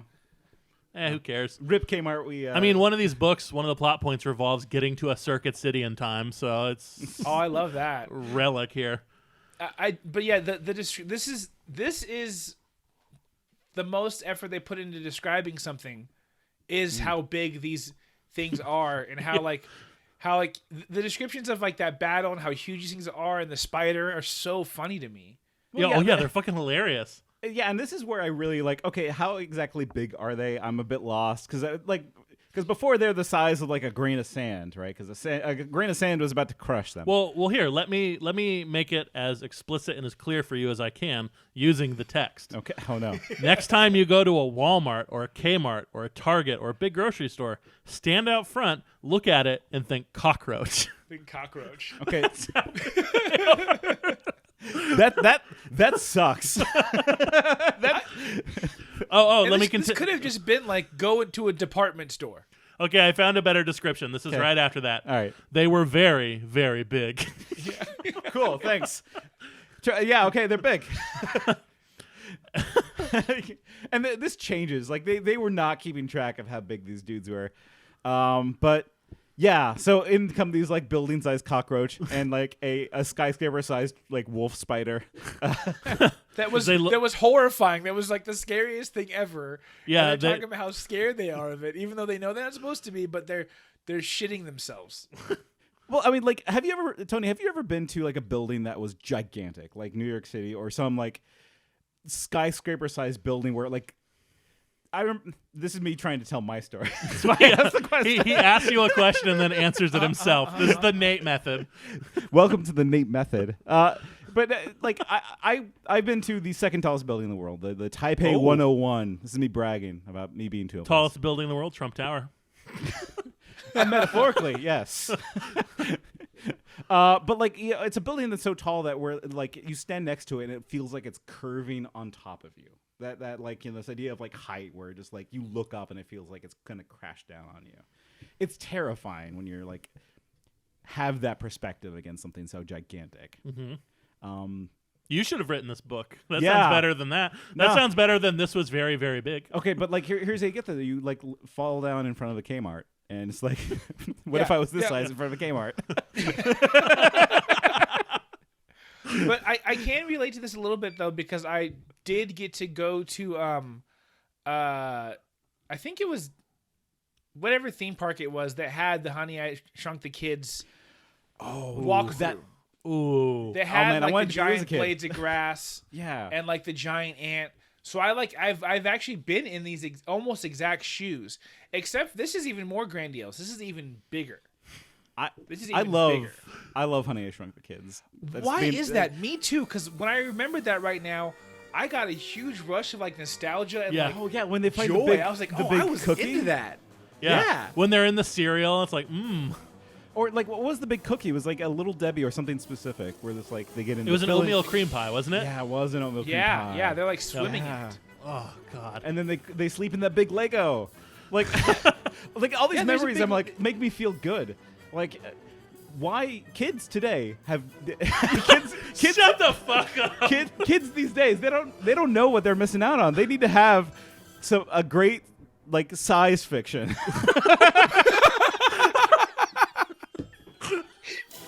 They need that. They need that. A good science fiction. I mean, we had that. We had the borrowers. We had all of it. I was about to say Indian in the cupboard, but we don't talk about that one. that one probably has some problems. Wait, was that not like a respectful, genuine, like admiring homage to indigenous culture? Is that not what that was? I'm not gonna ever look into it. I'm just gonna assume it's gone. Yeah. I think I need to go back. I'm gonna keep the cupboard closed. I'm gonna go ahead and throw away the key. I'm gonna open up those cupboards. I need to know. I need to look at this Indian and like, are you a Lou Diamond Phillips or? God. Jesus. You know that a white is gonna DM you guys talking about that we're erasing indigenous culture, but it's gonna be a white telling you that, so don't worry about it. Well, here's the thing. In the last episode, we talked about how we should be giving reparations to people of color and indigenous people. So this one's kind of a freebie. Sorry, guys. Next episode, we talk about Indian in the cupboard. Now you and how do great know it was. that you have now gone into you have a tiny bit of debt, but I think you're gonna make up with that in the next couple episodes. Yeah, Drop we'll a get link back or on two. top of this one. We'll figure it out. Just ignore all the race science stuff. We're actually good dudes. Yeah. Jesus Christ, where did we? They're small, and we don't have enough science fiction. They're smaller than the Indian. 100. Okay. Also, real quick, it says 100-foot bullwhips. Well, yeah, like Are they they're like little antennas? antennas? Yeah. Yeah, But that's not a very big antenna on a Kmart. I mean, he's right. He's right.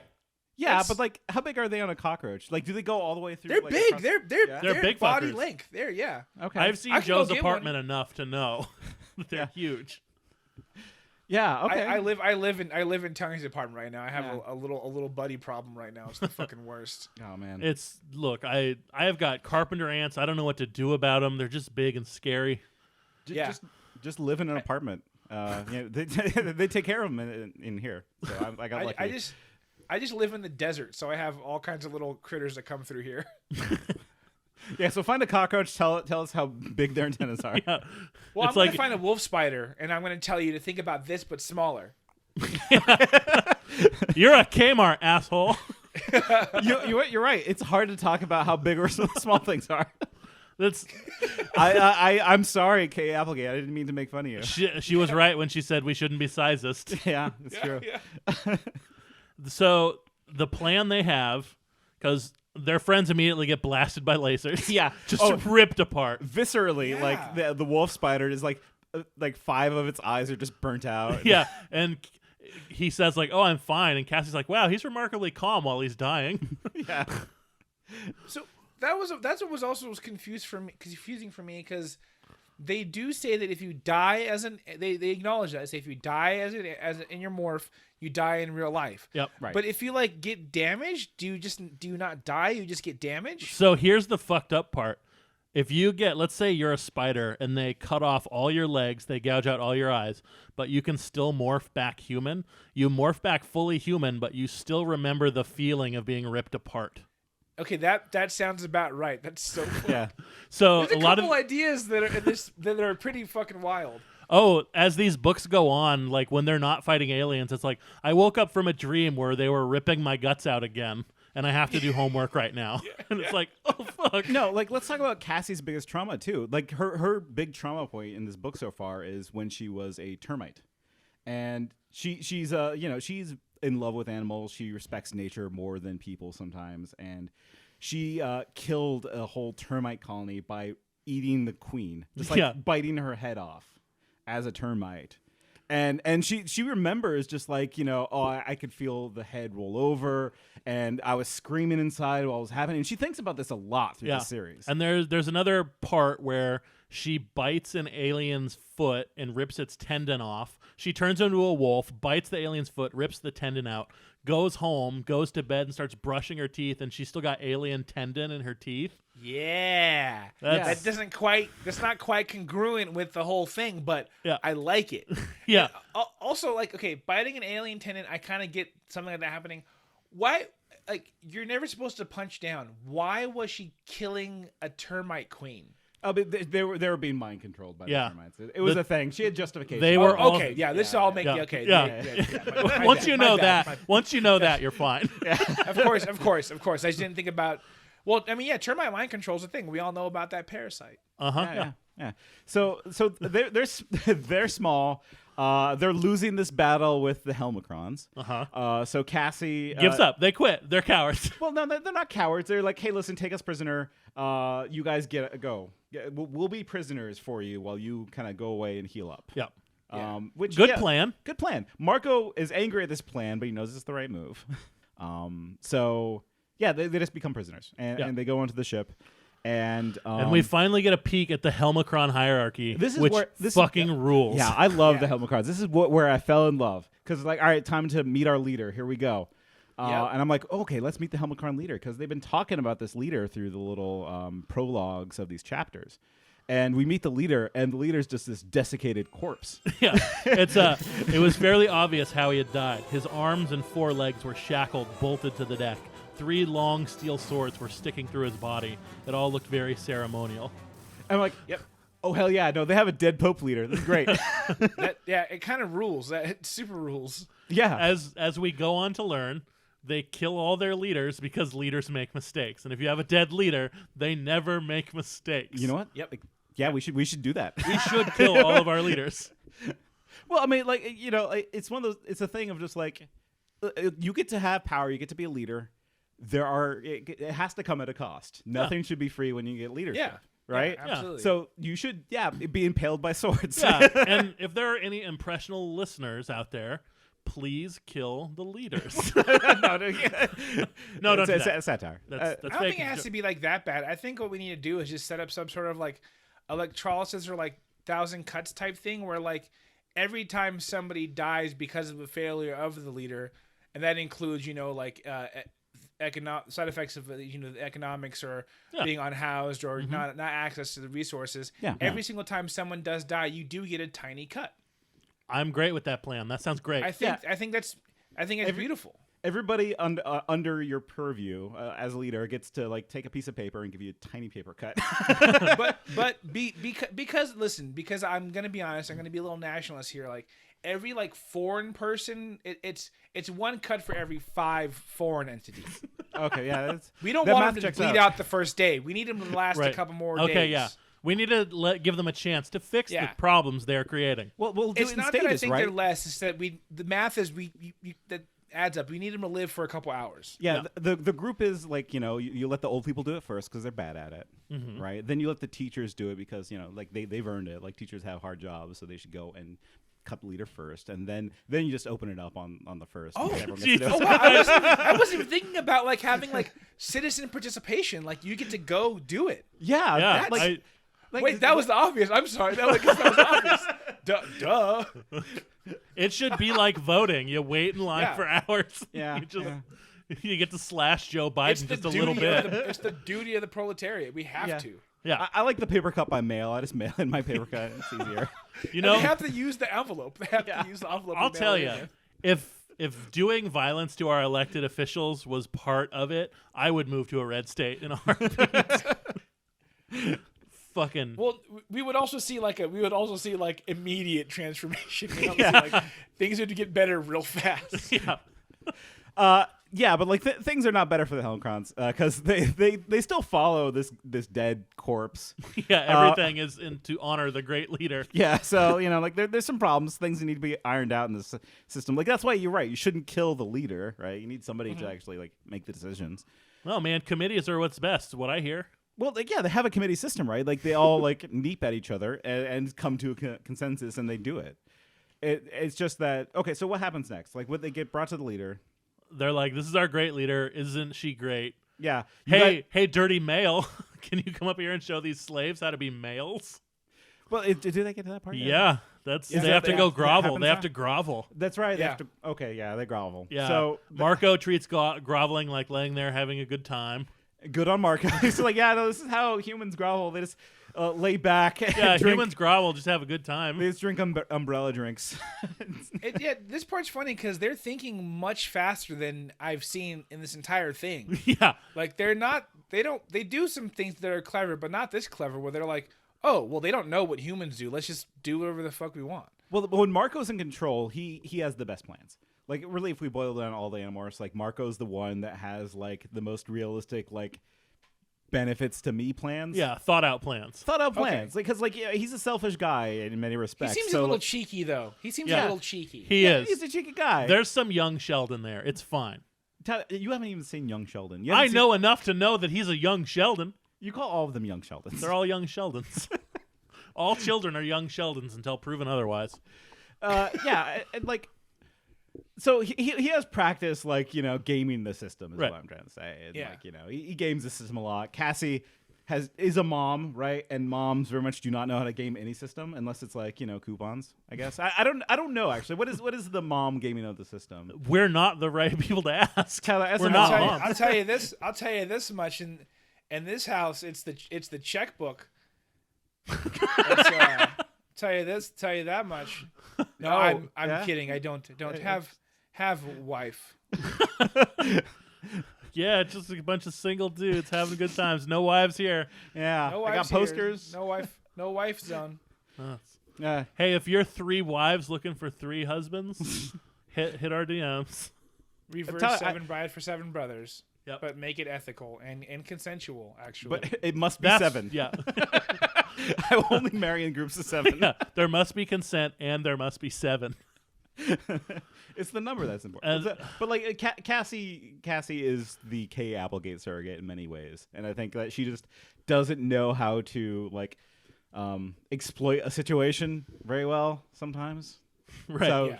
she's just bad at groveling.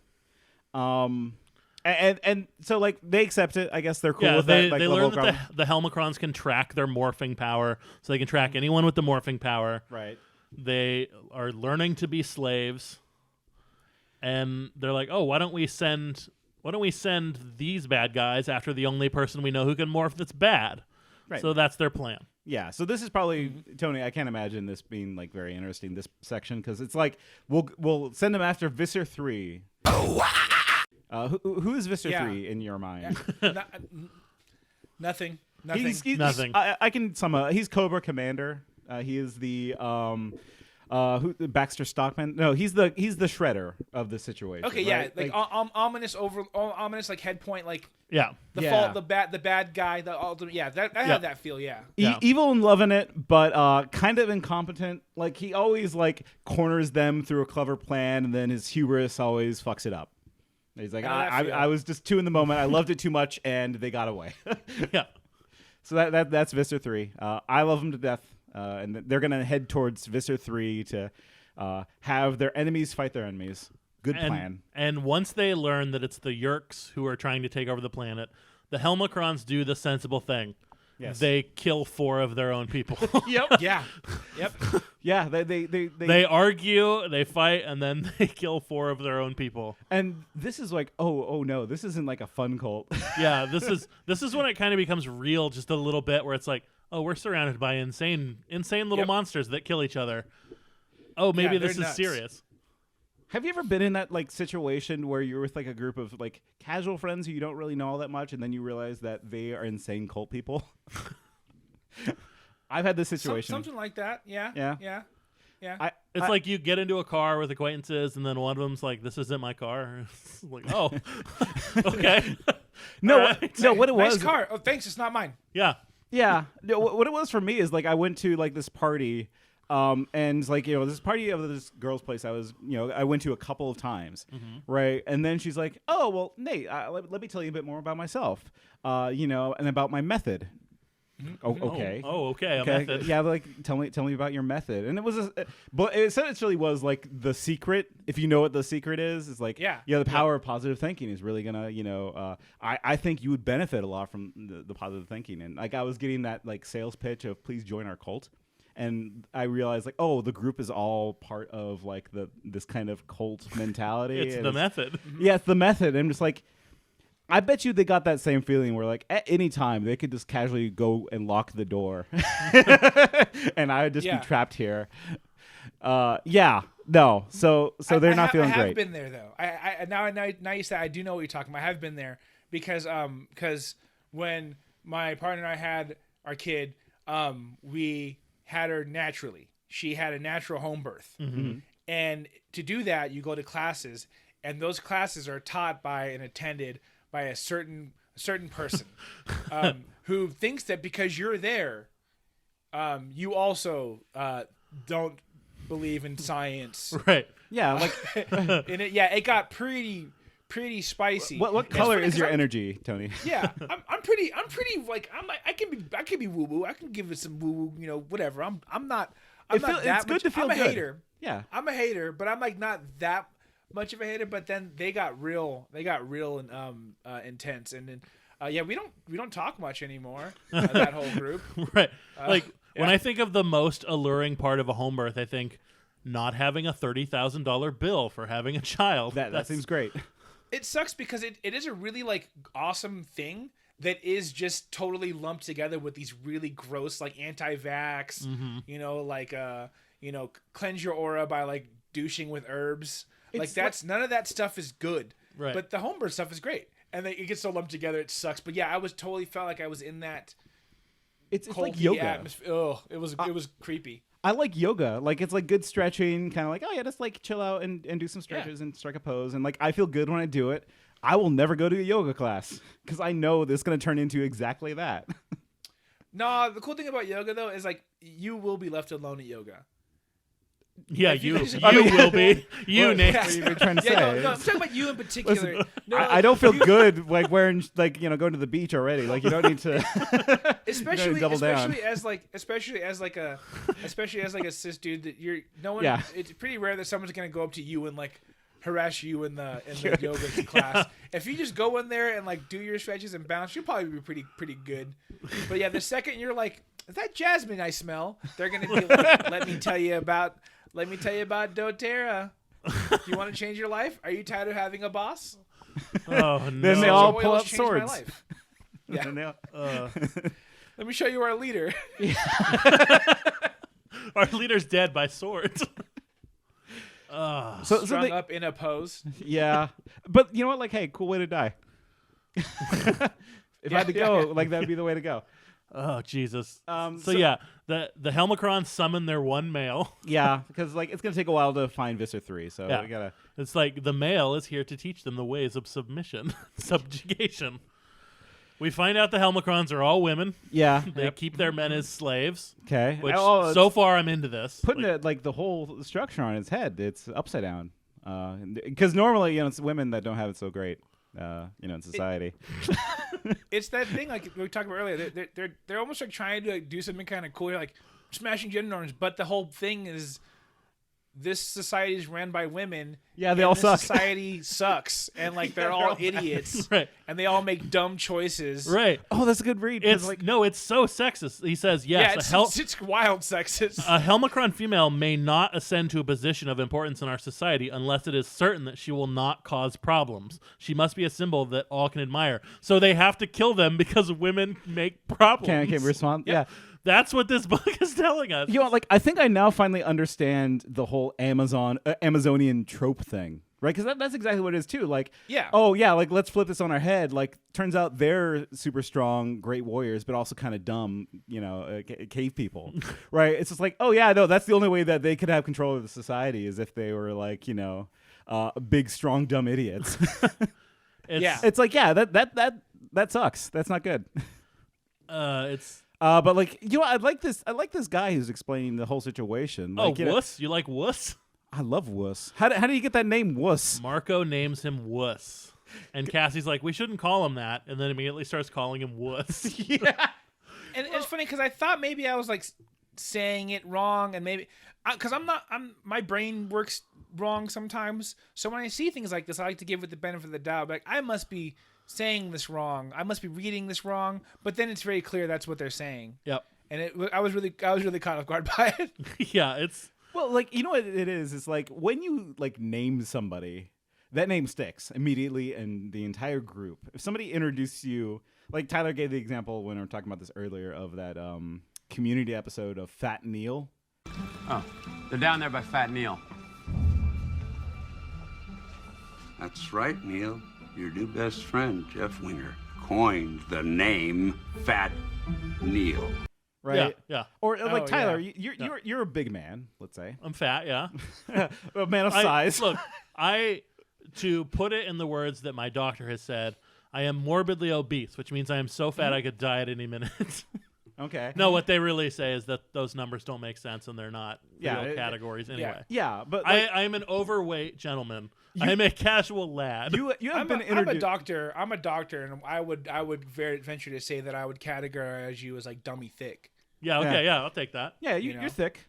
Yeah, I'm a bear. I'm a bear. Hey, I know but I'm listen, a bear. But in these vaccine times, we need to acknowledge our privilege because I definitely got to like get that vaccine because they said.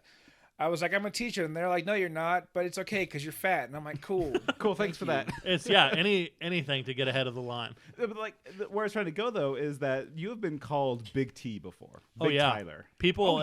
Some people at work yeah. call me Big T. Yeah, but like that name dog. sticks for the entire group. Though. It does. Like like the thing is like it sucks to name somebody, right? Just call them their name.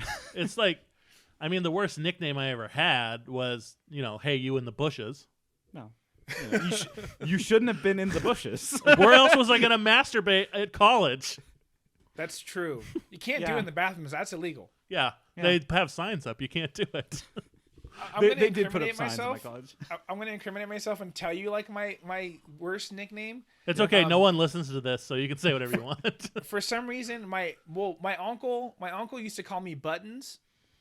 Buttons because I guess I was just like cute as a button when I was a kid. It was what I was told. So they call me Buttons. And then when I became older and I became a little chonker, my cousins and their friends would call me Butt Tons. Oh fuck! Yeah. There's no which one is meaner funny than- because I was like chunky, but I got no ass. Same. Which is weird, like and sad, and I makes me quite audacious in the way I live my life. But like it's it was not. It was just wrong. It just wasn't accurate. The audacity of flat ass. Like given my weight and my body shape, I wish I had ass instead of just a spine that shit comes out of because there is no padding. Listen, and as people are all like, do squats, and I'm like, I could squat the world. I could squat a lot. I could do squats. I'm strong. Nothing's there still. Yeah. I did squats for a year and my ass never got toned. It never got bigger. Nothing happened. You know what? Like, man, secret is it's actually 13 months is how long you. Oh god damn! I'll start over.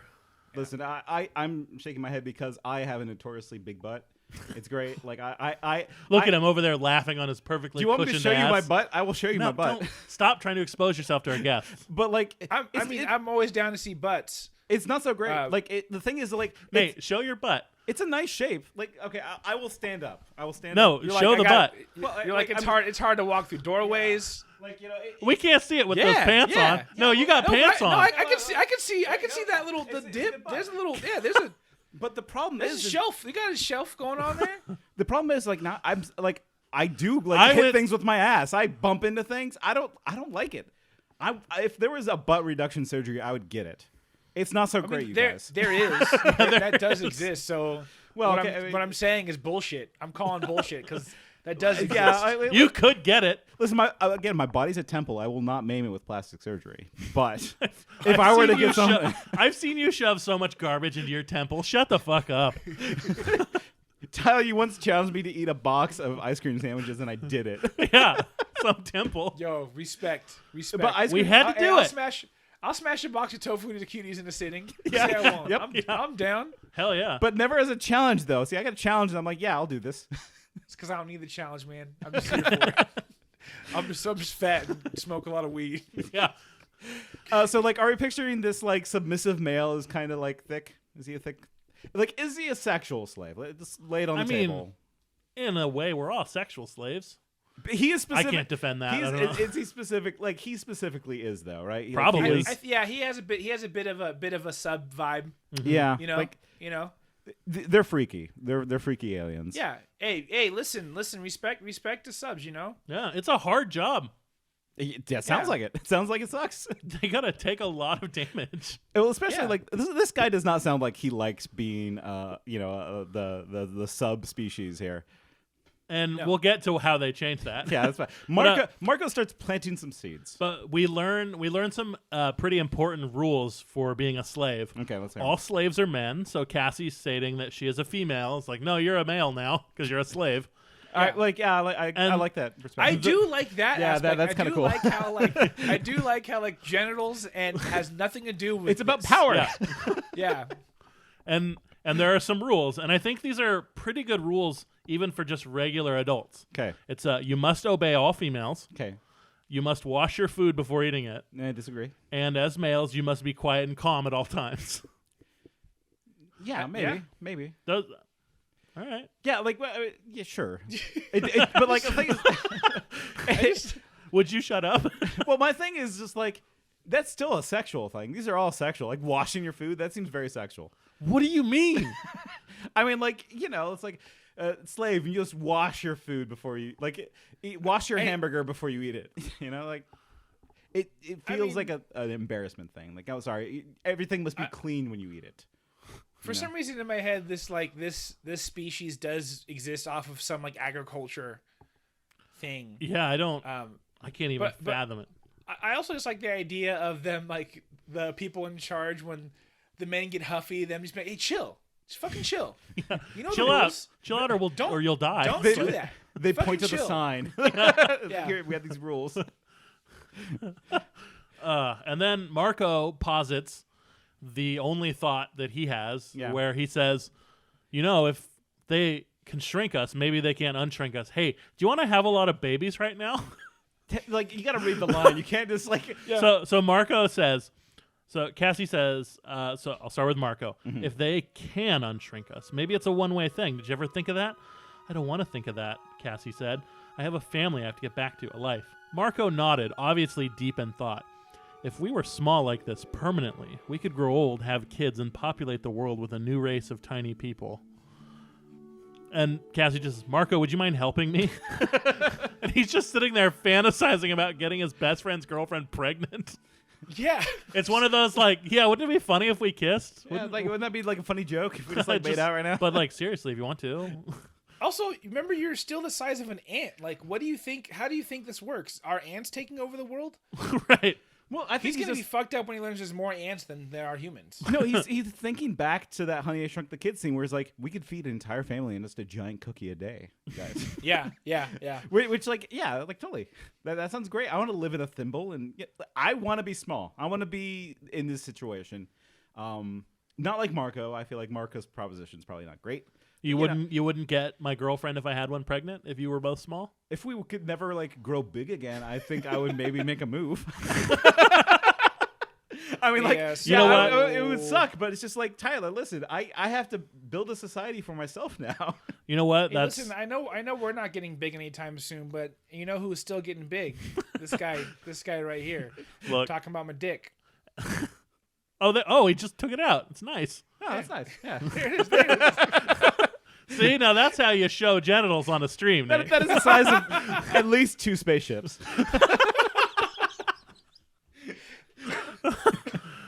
And then they do what they do. They follow Visser 3 to Denny's. He hides his limousine in a Denny's. Yeah. Where else are you going to go? The limousine part was great. Yeah, the Visser 3 always drives a limousine. He's always right in the back of a limo. Yeah. I love when they apply these earthly tropes to these aliens. Oh yeah, for sure. And who somehow don't know about humans, but also know everything about how humans operate. Well, this guy in particular, so Visser 3, he studies humans. He's there to dissect them and really understand the human mind. So he knows limousines. He knows Denny's. He's got it covered. Yeah, the 2 pillars of class in humanity: Denny's, limousine. I hate Denny's. I mean, listen, if you haven't sold enough gift wrap in your day, to take a limousine to Denny's when you were in elementary school. That was a thing. It was a thing. Like, yeah, taking a limousine to Denny's in elementary school was like a thing. You did it for that's how I got books. Fundraisers. Yeah. That's how I could have got an Animorphs book this way by selling like. For me, it wasn't gift wrapping; it was beef jerky. We got beef jerky. I think one year we got candy bars. I would have been so much more stoked to get beef jerky than books when I was a kid. Here's the problem though. Like they gave it to us as like third grade. I think is when they started like the sales thing. I just ate the box of jerky. Yeah. Oh, your parents were out like $90. You were selling jerky. I was selling jerky. Yeah. You know, like the idea is you're supposed to go door to door with your parents to sell it for the school. And you'll get a dumb prize, like say an Animorphs book. I'm not calling Animorphs dumb. Yeah, you better watch out. Please do not kill me, listeners. I love this book. But like, I just ate the box of jerky because I was a kid, and I'm just like, they won't know. Yeah, I wasn't thinking of the consequences. I love that. That sucks. Yeah. Dang, that was like a $400 snack. Yeah, no, they were like $2 a thing. Yeah. If kids still sold jerky door to door, I probably wouldn't be vegan. Actually, yeah, I would have slipped by now. I'm like, oh, it came to me. God wanted this to happen. Who am I to ignore the will of God? I mean, it wasn't good jerky. It was a step above a Slim Jim. So I remember it. Yeah, I would have ate it. Did you ever get those really long ones from produce stands? Oh yeah. Oh God, yes. Yeah. Oh. Yeah. Like the really dry ones, that, or like the like silver dollar ones. 4 feet. Huh? You remember like at gas stations that have like the hockey pucks of like super dried like circular jerky things. Oh yeah, I know. Do you remember those? I forgot about circular jerky. Oh God, they were so hard. Or do you remember the jerky that was supposed to be like dip? What? Oh yeah, what? The skull jerky. Yeah, it was like jerky shreds. That shit ruled. Oh wait. Yeah. Oh yeah. No. Yeah. Like it's like Big League Chew. It was like pre-chewed for you, man. You just it's like powdered jerky you stuff in your lip. That's what we did when we played Little League. Yeah. Hell yeah. Yeah. Okay. Big League Chew and jerky. It was a gross mash in there. Oh, gum and jerky together last. I know what we're getting after this podcast is done. Yeah, like I could buy a Big League Chew, right? Like they still. I have to go. Oh, we got to go to a Chevron and look for the powdered jerky. If I can still buy a combo, I can still buy a Big League Chew. I think they go together. They came in together and they'll leave together. The reason why I'm stupid is because you're all gonna go to like a Chevron and get some beef jerky in a little canister, and I am gonna go to some like stupid health food store and spend like $8 on like a mushroom jerky. And I'm gonna do it. No, like there's good vegan turkey. Like, jackfruit. Jackfruit jerky fucking rules. Yeah, they have some really good ones out there these days. It's pretty wild. What a time to be alive. But I still can't go to the gas station yet. We're getting there. In Oregon, totally, you can go anywhere. Yeah, like, Oregon, they're just like, who cares? Yeah, well, no, they have like vegan jerky and like the Chevron. Like they have Colonel Jerky. I think. Yeah, we do have some of that. Yeah. Damn, they have to go to move up to Oregon. It's great. We have, one day. Day. So like we're in Visser 3's limo. Yeah, he's like they're flying, shooting their tiny lasers at Visser 3. Visser 3 rolls down the window and he's like, helmacrons? Yeah, like he knows exactly what these little fuckers are. And the thing is like he's just nonplussed about the situation. He sees them, he's annoyed that they're here, and he's just like, just go shoot them, just get them out of here. Yeah. So they're getting shot at by a human gun. Their plan, go small mode. Well, yeah, and like getting shot, the controllers, because that's what you're called when you're an evil, mind-controlled person, is your controller. And when they start shooting the guns at this tiny spaceship, the description of like this giant bullet the size of a Walmart. Everything is the size of Walmart. It's just Walmarts after Walmarts being shot at you. I kind of thought that was a cool image of just like this idea of just like a wall being shot at you. You know, like guns are terrifying to begin with, and that like getting like building like whipped at you would be you're fucked. It would be cool. It would also be terrifying. So how do you get out of the situation? How do you like you're being shot at? You're gonna get shot here soon. What do? You're an Animorph. I mean, I know what I'd do, and that's just give it into the inevitability of death. Yeah, you just like typically what I always do. Cool. Yeah, especially because we know that it takes a minute to do this, apparently. Yeah. And it's a fucking bullet coming at you. The Animorphs, though, they just turn into flies. Yeah. They turn into flies. And like that's the one thing that when they were talking about the situation beforehand in the barn, they were saying like, don't go small. Whatever you do, don't go small. Don't you dare do this. Because they knew ahead of time, like, hey, listen, if you go small, you're going to be like fighting amoebas. Yeah. They're going to be like some tardigrades. They're going to try to eat you. It's a nightmare when you go microbial. And they're like, listen, we don't have any choice. We got to go small. So they turn to flies, which at that scale is microbial. And what happens? They land on a helmacron's finger, and Marco says, we should leave because you never know where this finger's going to go. Good advice. Don't trust fingers, everybody. Never trust a finger. They're going to go places. No, I can tell you, like, I've been in my apartment all day. I do not trust my fingers. I've been in your apartment today, and I don't trust your fingers either. Right. Just don't trust them. Was it Roman Fingers? That was the game? I don't know. I learned it from Duke Nukem. I didn't get a lot of girls growing up. I'm confused. Never mind. Wait, you didn't get a lot of girls playing Duke Nukem? It's hard to believe, right? Yeah, you were playing it wrong. You were playing it wrong. I'd walk up and I'd be like, hey, Nora, I've got balls of steel. And they'd just look at me. But now Nora, a girl I actually had a crush on. See, Tyler, you were just too young, though. I too had a crush on Nora. But like the thing is, if you had that move now, if you said I have balls of steel now, it would work. I'll try it. I think you get some attention from you want me to call my crush on the podcast and tell them I've got balls of steel? Please do. No, we don't have the time. And then you have to knock on something steel. Yeah, like my balls. Into the phone to show your steel balls. Yeah, they're actual steel. I hate that. Why do I talk? So they go small. We get like the Bill Nye's Science Guy episode. Yeah, it's like look, the ribosomes are different colors or whatever. Oh, endoplasmic reticulum. Oh, cellular walls, action potential. Mitochondria are the powerhouse of the cell. Yeah, just every time I read the word mitochondria, that's what I would think. God damn, Parasite Eve, it did it. Okay, Tyler, what's your favorite thing in the cell? The mitochondria, the powerhouse. Tony, what's your favorite organelle? Organelle. Oh yeah, good pull. Yeah, oh man, that hurt my brain pulling that thing out. What's your favorite organelle? I've gone ahead and just like dumped all that information out of my mind. Good, you never use it again. Right?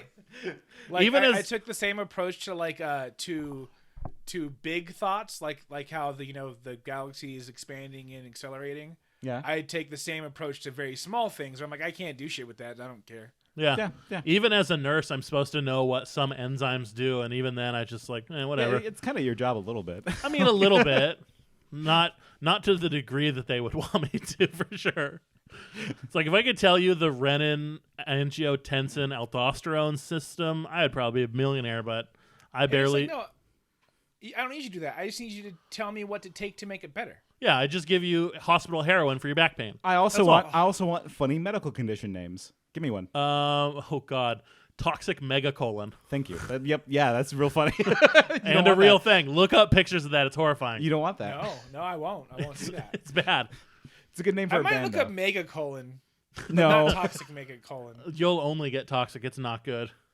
But Dang. like, yeah.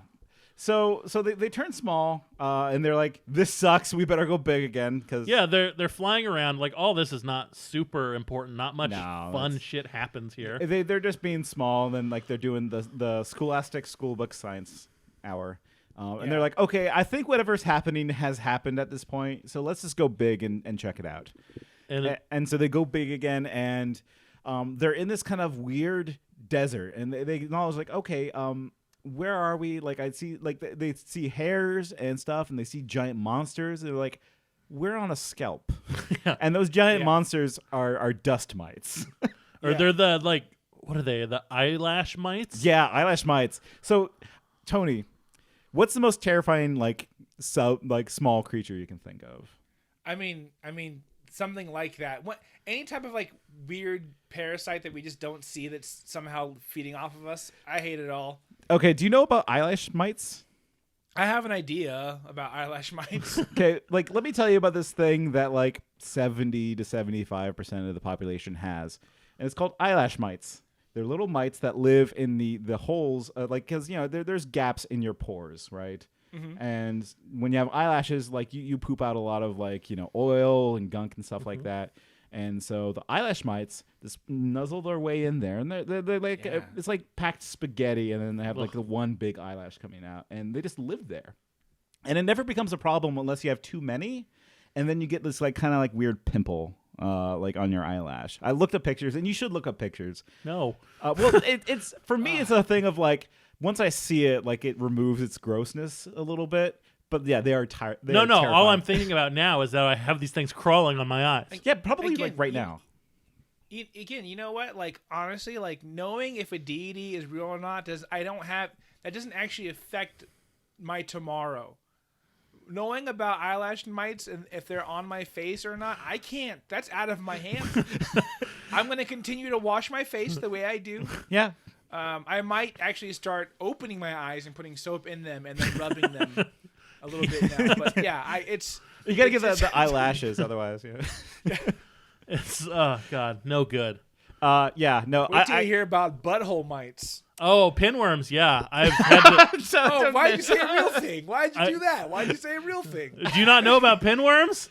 Well, they do, but like butthole mites are proportionally the same size that can fit in your tear duct. Yeah. No, I think pinworms, the worms that come out of your butt when you sleep, are much more terrifying. Yep, they come out and they go back in. But that's a real thing. I don't want that one. They peek out. And they're like, hey, what's up? And then they come back in. The treatment used to be putting tape on your kid's asshole to pull them out at night. Yep. That's how we used to treat it. And that's how we started the tradition that carries on today where you sleep with tape on your butthole. That's where that comes from. Yep. That's why we all sleep with tape on our buttholes now. Yeah, all of us. If you're not doing it, you're odd. We're going to later. Yeah. I mean, like, well, how else do you not poop at the bed? It's true. I for one, put a cork in there. It's called a butt plug. I named it Cork. Cork the butt plug. Oh, that's nice. It's fine. A bunch of shit happens. It's not super important. They call it soaking. More people get shrunk till they're all on Axe. Well, okay. Yeah. So I do like the scene because, like, yeah, they're on. We learned that one of the ships has been blown up. Right. So one of the ships just got blown up. And like there's a battle going on because obviously the other Animorphs who did not get shrunk are trying to find their friends, and they're real good at it. And they meet up and they're having this battle. And during this battle, they lose the blue cube over to the helmacrons. Now the helmacrons just go ham and shrink everybody. And they're screaming and calling like, you inferior species, eat shrinko-ray. And it's great. Again, I love the helmacrons. They're there. And it's because they can't shrink anybody without the blue cube, right? Right. Yeah, they need the blue cube. Yep. So they've had this technology way before they've had the blue cube, because the blue cube is been with the Animorphs for as long as I know. Yeah. Why it just sucks. Honestly, this book should be called "Why the fuck did we hide the blue cube under a water pump?" Yeah. Well, where else? You're a dumb kid. Where are you gonna hide it? In your gun safe? Like, it's just like, where does it go? Literally take turns keeping it in your pocket. Actually, that's not bad. It's like under your pillow. You can turn into a kangaroo. Yeah, put it in the pouch. Yep. Just find a kangaroo. Keep it in the kangaroo's pouch. No, give it to Tobias. Have it hide it in the meadow. He knows that place. That's true. That would okay. All right. Is it an actual cube? Is it an actual it's box? a cube. Yeah. Yeah. Okay. Yeah. Butt's probably not safe then. No, there's worms there. Well, and it's just the wrong shape. Like it would just go in. He would never come back out again. No, that's not true. Yeah. Wombats poop cubes. Did you know that? No, I didn't. Just learned that wombats they poop cubes. And did you know that wombat assholes are very similar to at least yours? Wow. So if I just squeeze real hard, I can make fun shape poops. I only know that because that's the kind of asshole you have when you have those kind of nipples. Yeah. It's genetic. If you see those nipples, you also have a square. You know that asshole. It's because I have weird nipples, but I have that power ass, so I can I can make fun shapes. I never thought Tony, the amount of body positivity you're giving me today is life changing. That's what it's about. That's what it's about. You should put that in your dating profiles. I can shit cubes. I'm like a wombat. I'm cute. I'm small, and I can shit cubes. Yeah, I just remove all my profile pictures and make it just me staring at the camera. Just this blank stare. It's I shit cubes. That's all that's on there. So yeah, chaos happens. Everyone's shrunk. Mr. 3 is shrunk. Everybody's shrunk. Jake is shrunk. Rachel is shrunk. We're all small mode. Right. Cassie's like, oh, I finally have an idea. So she whispers it to Axe. Yeah. They're all riding on Axe. Axe is not small mode. He's, They go to the zoo. Yeah. They all get plopped onto an anteater, and they realize, oh, the DNA when they shrunk us was small, but if we acquire big DNA, we may be big again. Do you buy that? Kid logic, I guess. It's fine. Like I don't care. I don't care. I don't care. Like it's like we're at the end of the book. Let's solve the problem. Yeah, they get this far and Yeah. like, how do we solve this? Oh, they're just anteaters. Yeah, but like because we need to get to the anteater because it's on the cover. They put it on the cover for some reason. Well, because like what other animal are they going to encounter that they're going to have on the cover, right? It's not going to be a dust mite. No. Cassie's not going to turn into a little ball and then morph into a dust mite on the cover. Got to sell these books. So- it's an anteater. So I guess we could do some animal facts, some anteater facts. You guys ready for this? Anteater facts. Anteater facts. Prince Jake and Cassie, Tobias and Axe, Rachel and Margot, the bandits are here. They want to listen to animal facts. Fuck all the yurts, Margot's mom is a bitch. Here we go. So, anteaters can live they can live up to 14 to 16 years in the wild, or up to 25 years in captivity. Okay. How big do you think an anteater is? Like Labrador. So they can go from a few inches long to about 8 feet long. They can weigh up to 140 pounds. How many Walmarts is that? That's Like what's that? That's my that's scale. 1/250th of a Walmart, I'd say. Okay. I think that's a fair estimate. Like that's a big dog. Yeah, don't you worry. So the most striking thing about the anteaters are the tongues, right? We know about the tongues. Yeah. So for the big anteaters, their tongues can be almost 2 feet long, and they've got jagged little spines on them for eating ants. So like a cat tongue? Worse. What do you mean worse? Like they've got daggers on their tongue. They And they're can, 2 feet long. yeah, up to 8 feet long. The whole body, like so, if it's a 2 feet long is the normal one. Wait. So their tongue is 2 feet long, Yeah, and their body is 8 feet long. can be. So the 8 feet long ones have longer tongues, How long is the big tongue? bigger than 2 feet. Just know this: they can eat up to 30,000 ants a day. And they purposefully do not destroy ant hills because they know they're going to make more ants and come back and eat 30,000 more ants tomorrow. Okay. Which is incredible because like even for ants, that's like a lot. Yeah. How many pounds of ant is that? Like 30,000? That's got to be a few pounds of ants. yeah, like if we're sustaining like an 8 foot long dog, I gotta stop using that. But like you've had it, Tyler, you have a big dog. Yeah, I do. He's a bit older now, but Yeah. like he eats like 3 pounds of dog food a day. No, nowhere near 3 pounds. It's kibble. It's like 2 scoops of kibble. Okay, man, I don't have a big dog anymore, so And so they don't have teeth. yeah. They have to walk on their knuckles. You know why they walk on their knuckles? Claws? They have daggers for claws. Like if yeah. they were to walk on their nails, they would end up cutting themselves apart. So they've got knife hands. They're like Freddy Krueger's. Yeah, well, sloth hands, right? Because like Worse, no, they're sharp. So there have only ever been 3 accounts of anteaters killing humans. And all 3 accounts shared one thing in common. it was the guy's fault. It was just like them, like They cornered the anteater. yeah, okay. So anteaters are not social. Ever. And I'm going to illustrate that with this. So I can't pet an anteater. No, they only attack if they feel threatened, but they are solitary, they are not social. Okay. So when they go to mate, it is not uncommon for during sex for them both to be still hunting for bugs and eating. They don't care. They are apathetic during fucking. They don't give a shit. Like there's some allure to that, I think. Then I just depends on my mood. all right. I mean, if you don't like, Listen, when I'm just feeling low, it's just like let's just get this over with and eat some burgers. It's like You already got the burgers like on the grill. You're trying to work it between flips. yeah. So they looking at your watch the whole time. They fuck and then These are problems we have because we fuck so much. Yeah, it's like the therapist said that we need to be doing this more often, like keep a regular schedule. So like, yeah, let's just go. No. So when anteaters were first discovered, it was thought they were all women because they mate, and they thought they mated with their tongues. But that's because anteaters keep their testicles in their body. Okay, like well, hold on, we got to break down. They thought they were all women because they couldn't find the balls. Because they couldn't find the balls, and they mate with their tongues. No, they thought they mated with their tongues because they thought that's how women would mate. So okay, that's what I've seen on the internet. Yeah, when I look up women having intercourse. Yeah, women. I see a lot of that. Women on women reproduction. That's and it's not kissing either. It's like stick out their tongues and it's like each that's other. why that's why they spit on it, right? Yeah, that's why. Oh, yeah, well, that makes more sense now. And they sleep for 15 hours a day. I just love how dumb like 18th century scientists were. Oh, surely this tongue is how they fuck. This tongue is what they use. Where are the balls?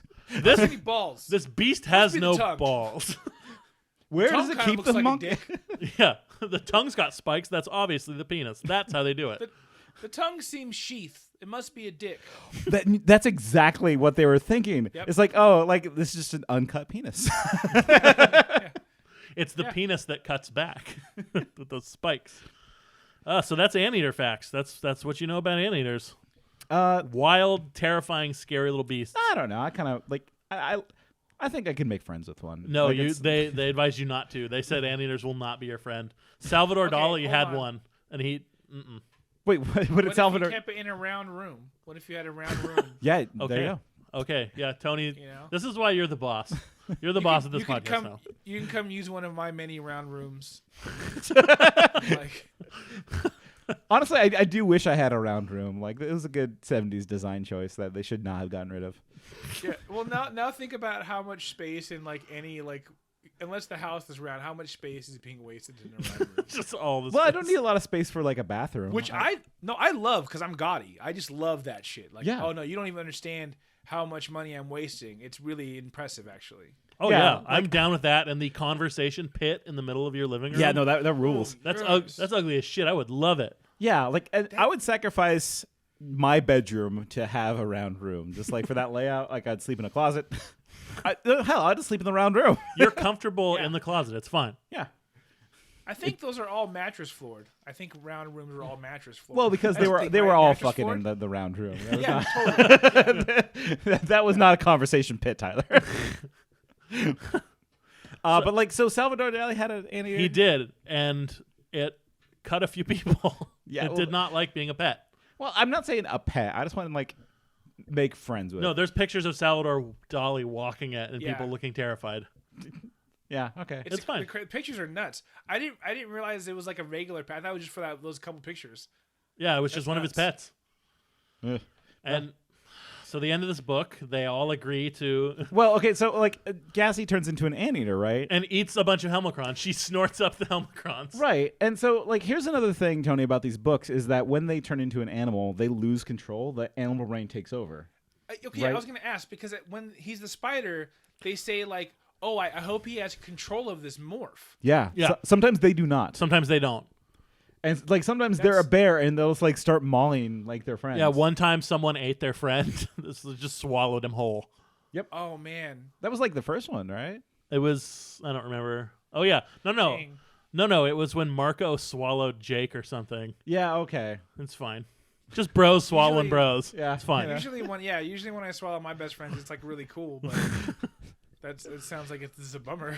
It's not great when it's a surprise. I think you know, like when the animal instinct takes over, like you really gotta. Like, I didn't hate this. You gotta control that. Like, yeah, you can't just let it happen. You should have warned me. Well, for Cassie, the anteater takes over a little bit. Like she eats a couple helmacrons, and she's like, "Oh no, I ate some people," which as you do. I would feel awful about this. Right. But like, yeah, her tongue's just eating everybody up, and she like kind of spits them out a little bit, and like, Visitor 3 starts to eat Tobias, and it's the typical Animorph ending where it's like they don't have an ending, so they just end it. Well, they have like a standoff, and Visitor 3 is like, well, I'll eat Tobias if you try to kill me. Yeah. And they're like, fine, we'll trade. We'll just go our separate ways. Right. We'll keep the blue cube because obviously, and we'll spit these helmacrons out, and they can just go off. Wherever they. And that's right before Marco inspires a men's rights group in the helmacrons. Yeah. Yeah. What does he say? Like he says, like, like you could just rise up. Yeah, there are like, more of you than them. As men, you guys should take your place. It's like, oh, there it is. Well, that is junior high kid though, right? Like I feel like every junior high boy has not learned the ways of the world, or like absorbs what is taught to them, and they're just like they're total like bastards, and it's like men are stronger than women.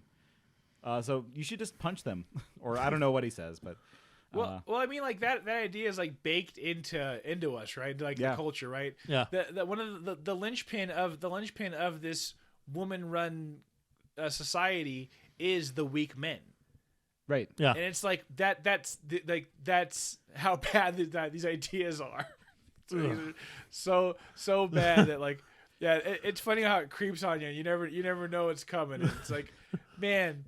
The patriarchy did some real work on us. Yeah, it really did. Yeah. In ways we don't understand. Listen, alien culture of these aliens that are like far evolved past to where they like don't have leaders. You're still only have to fall within these gender norms. Yeah, but this only works because y'all are weak. Get strong. Get tough. Have you thought about hitting women?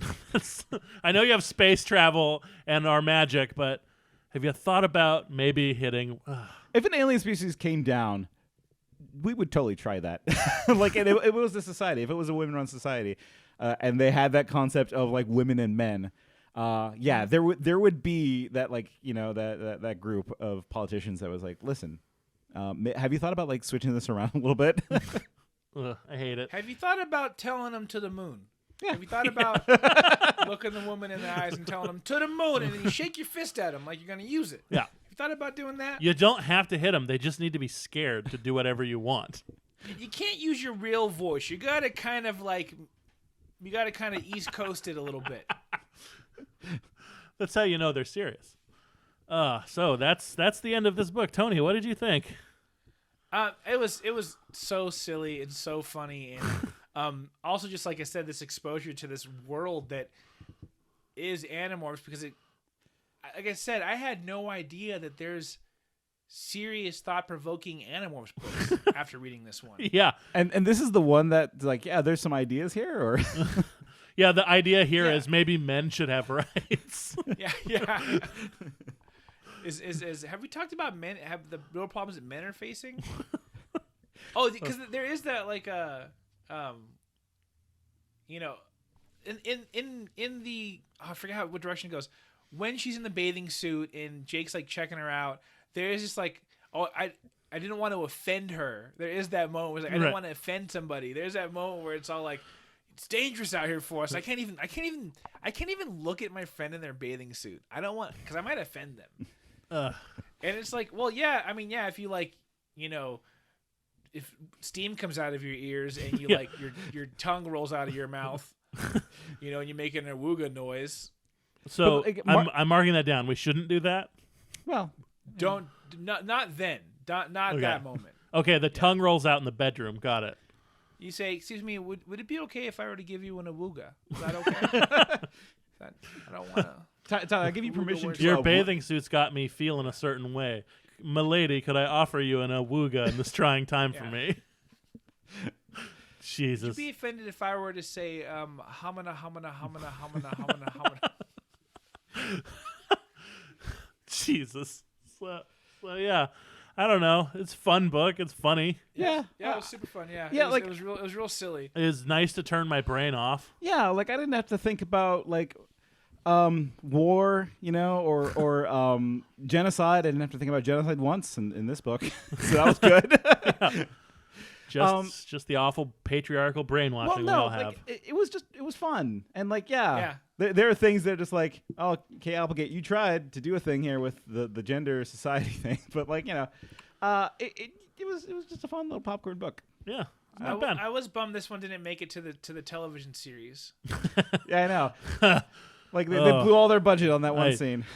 Yeah, the one morphing scene. Yikes! No, it's This is Animorphin time. We did it. I enjoyed it. We did it. Well, I mean, I don't even know what else to say with this one. Like, here's what I would say is that like I got really confused by the title of this book. The suspicion. Yeah. What is? Yeah. What is that? Well, like that's what. Is your suspicion like something's up with that little UFO?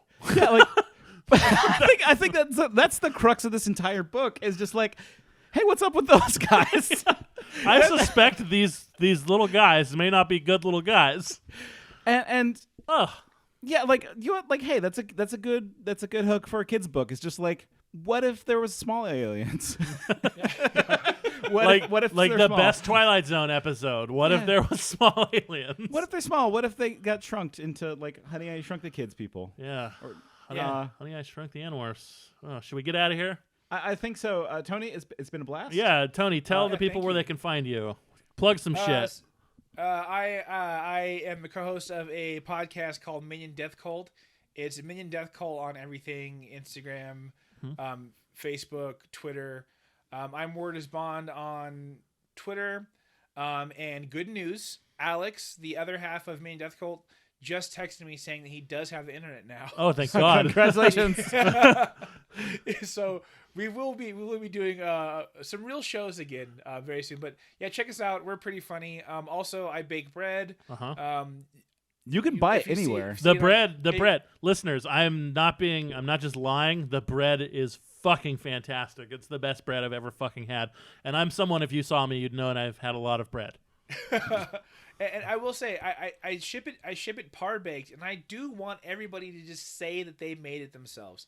Just go ahead and tell your friends, oh, I don't know if you know this, but I bake sourdough breads now, and pull that out of your oven. So it's like your house will smell like it. It's a real experience. It is very good. And bread is not easy to make, you guys. I tried making the quarantine sourdough. It didn't. It was like this weird hockey puck. You have a talent. So yeah. Thank you. Check him out. That's Sickles Harvest. That's Sickles Harvest on Instagram, and the website's is Sickles-Harvest whatever. But it's through Instagram you can find it. Yeah, super easy to get to. Super good shit. Follow Tony. Tony does a lot of great activist work in his community, Inland Empire in California. I've thrown some bucks to stuff he's shown because I'm a nurse and I can afford to throw bucks. Just give him a follow, boost his signal. Good people doing good work, doing funny shit. Appreciate that. Follow them. They're also because we need to stand up for men. And somebody's got to do it. If you guys are into men's rights, I'm a good follow for that. Let's hear it for the boys. Good night, everyone. Yeah, let's hear it for these boys. Oh, Jesus. Tony, thank you. Loves me anyway.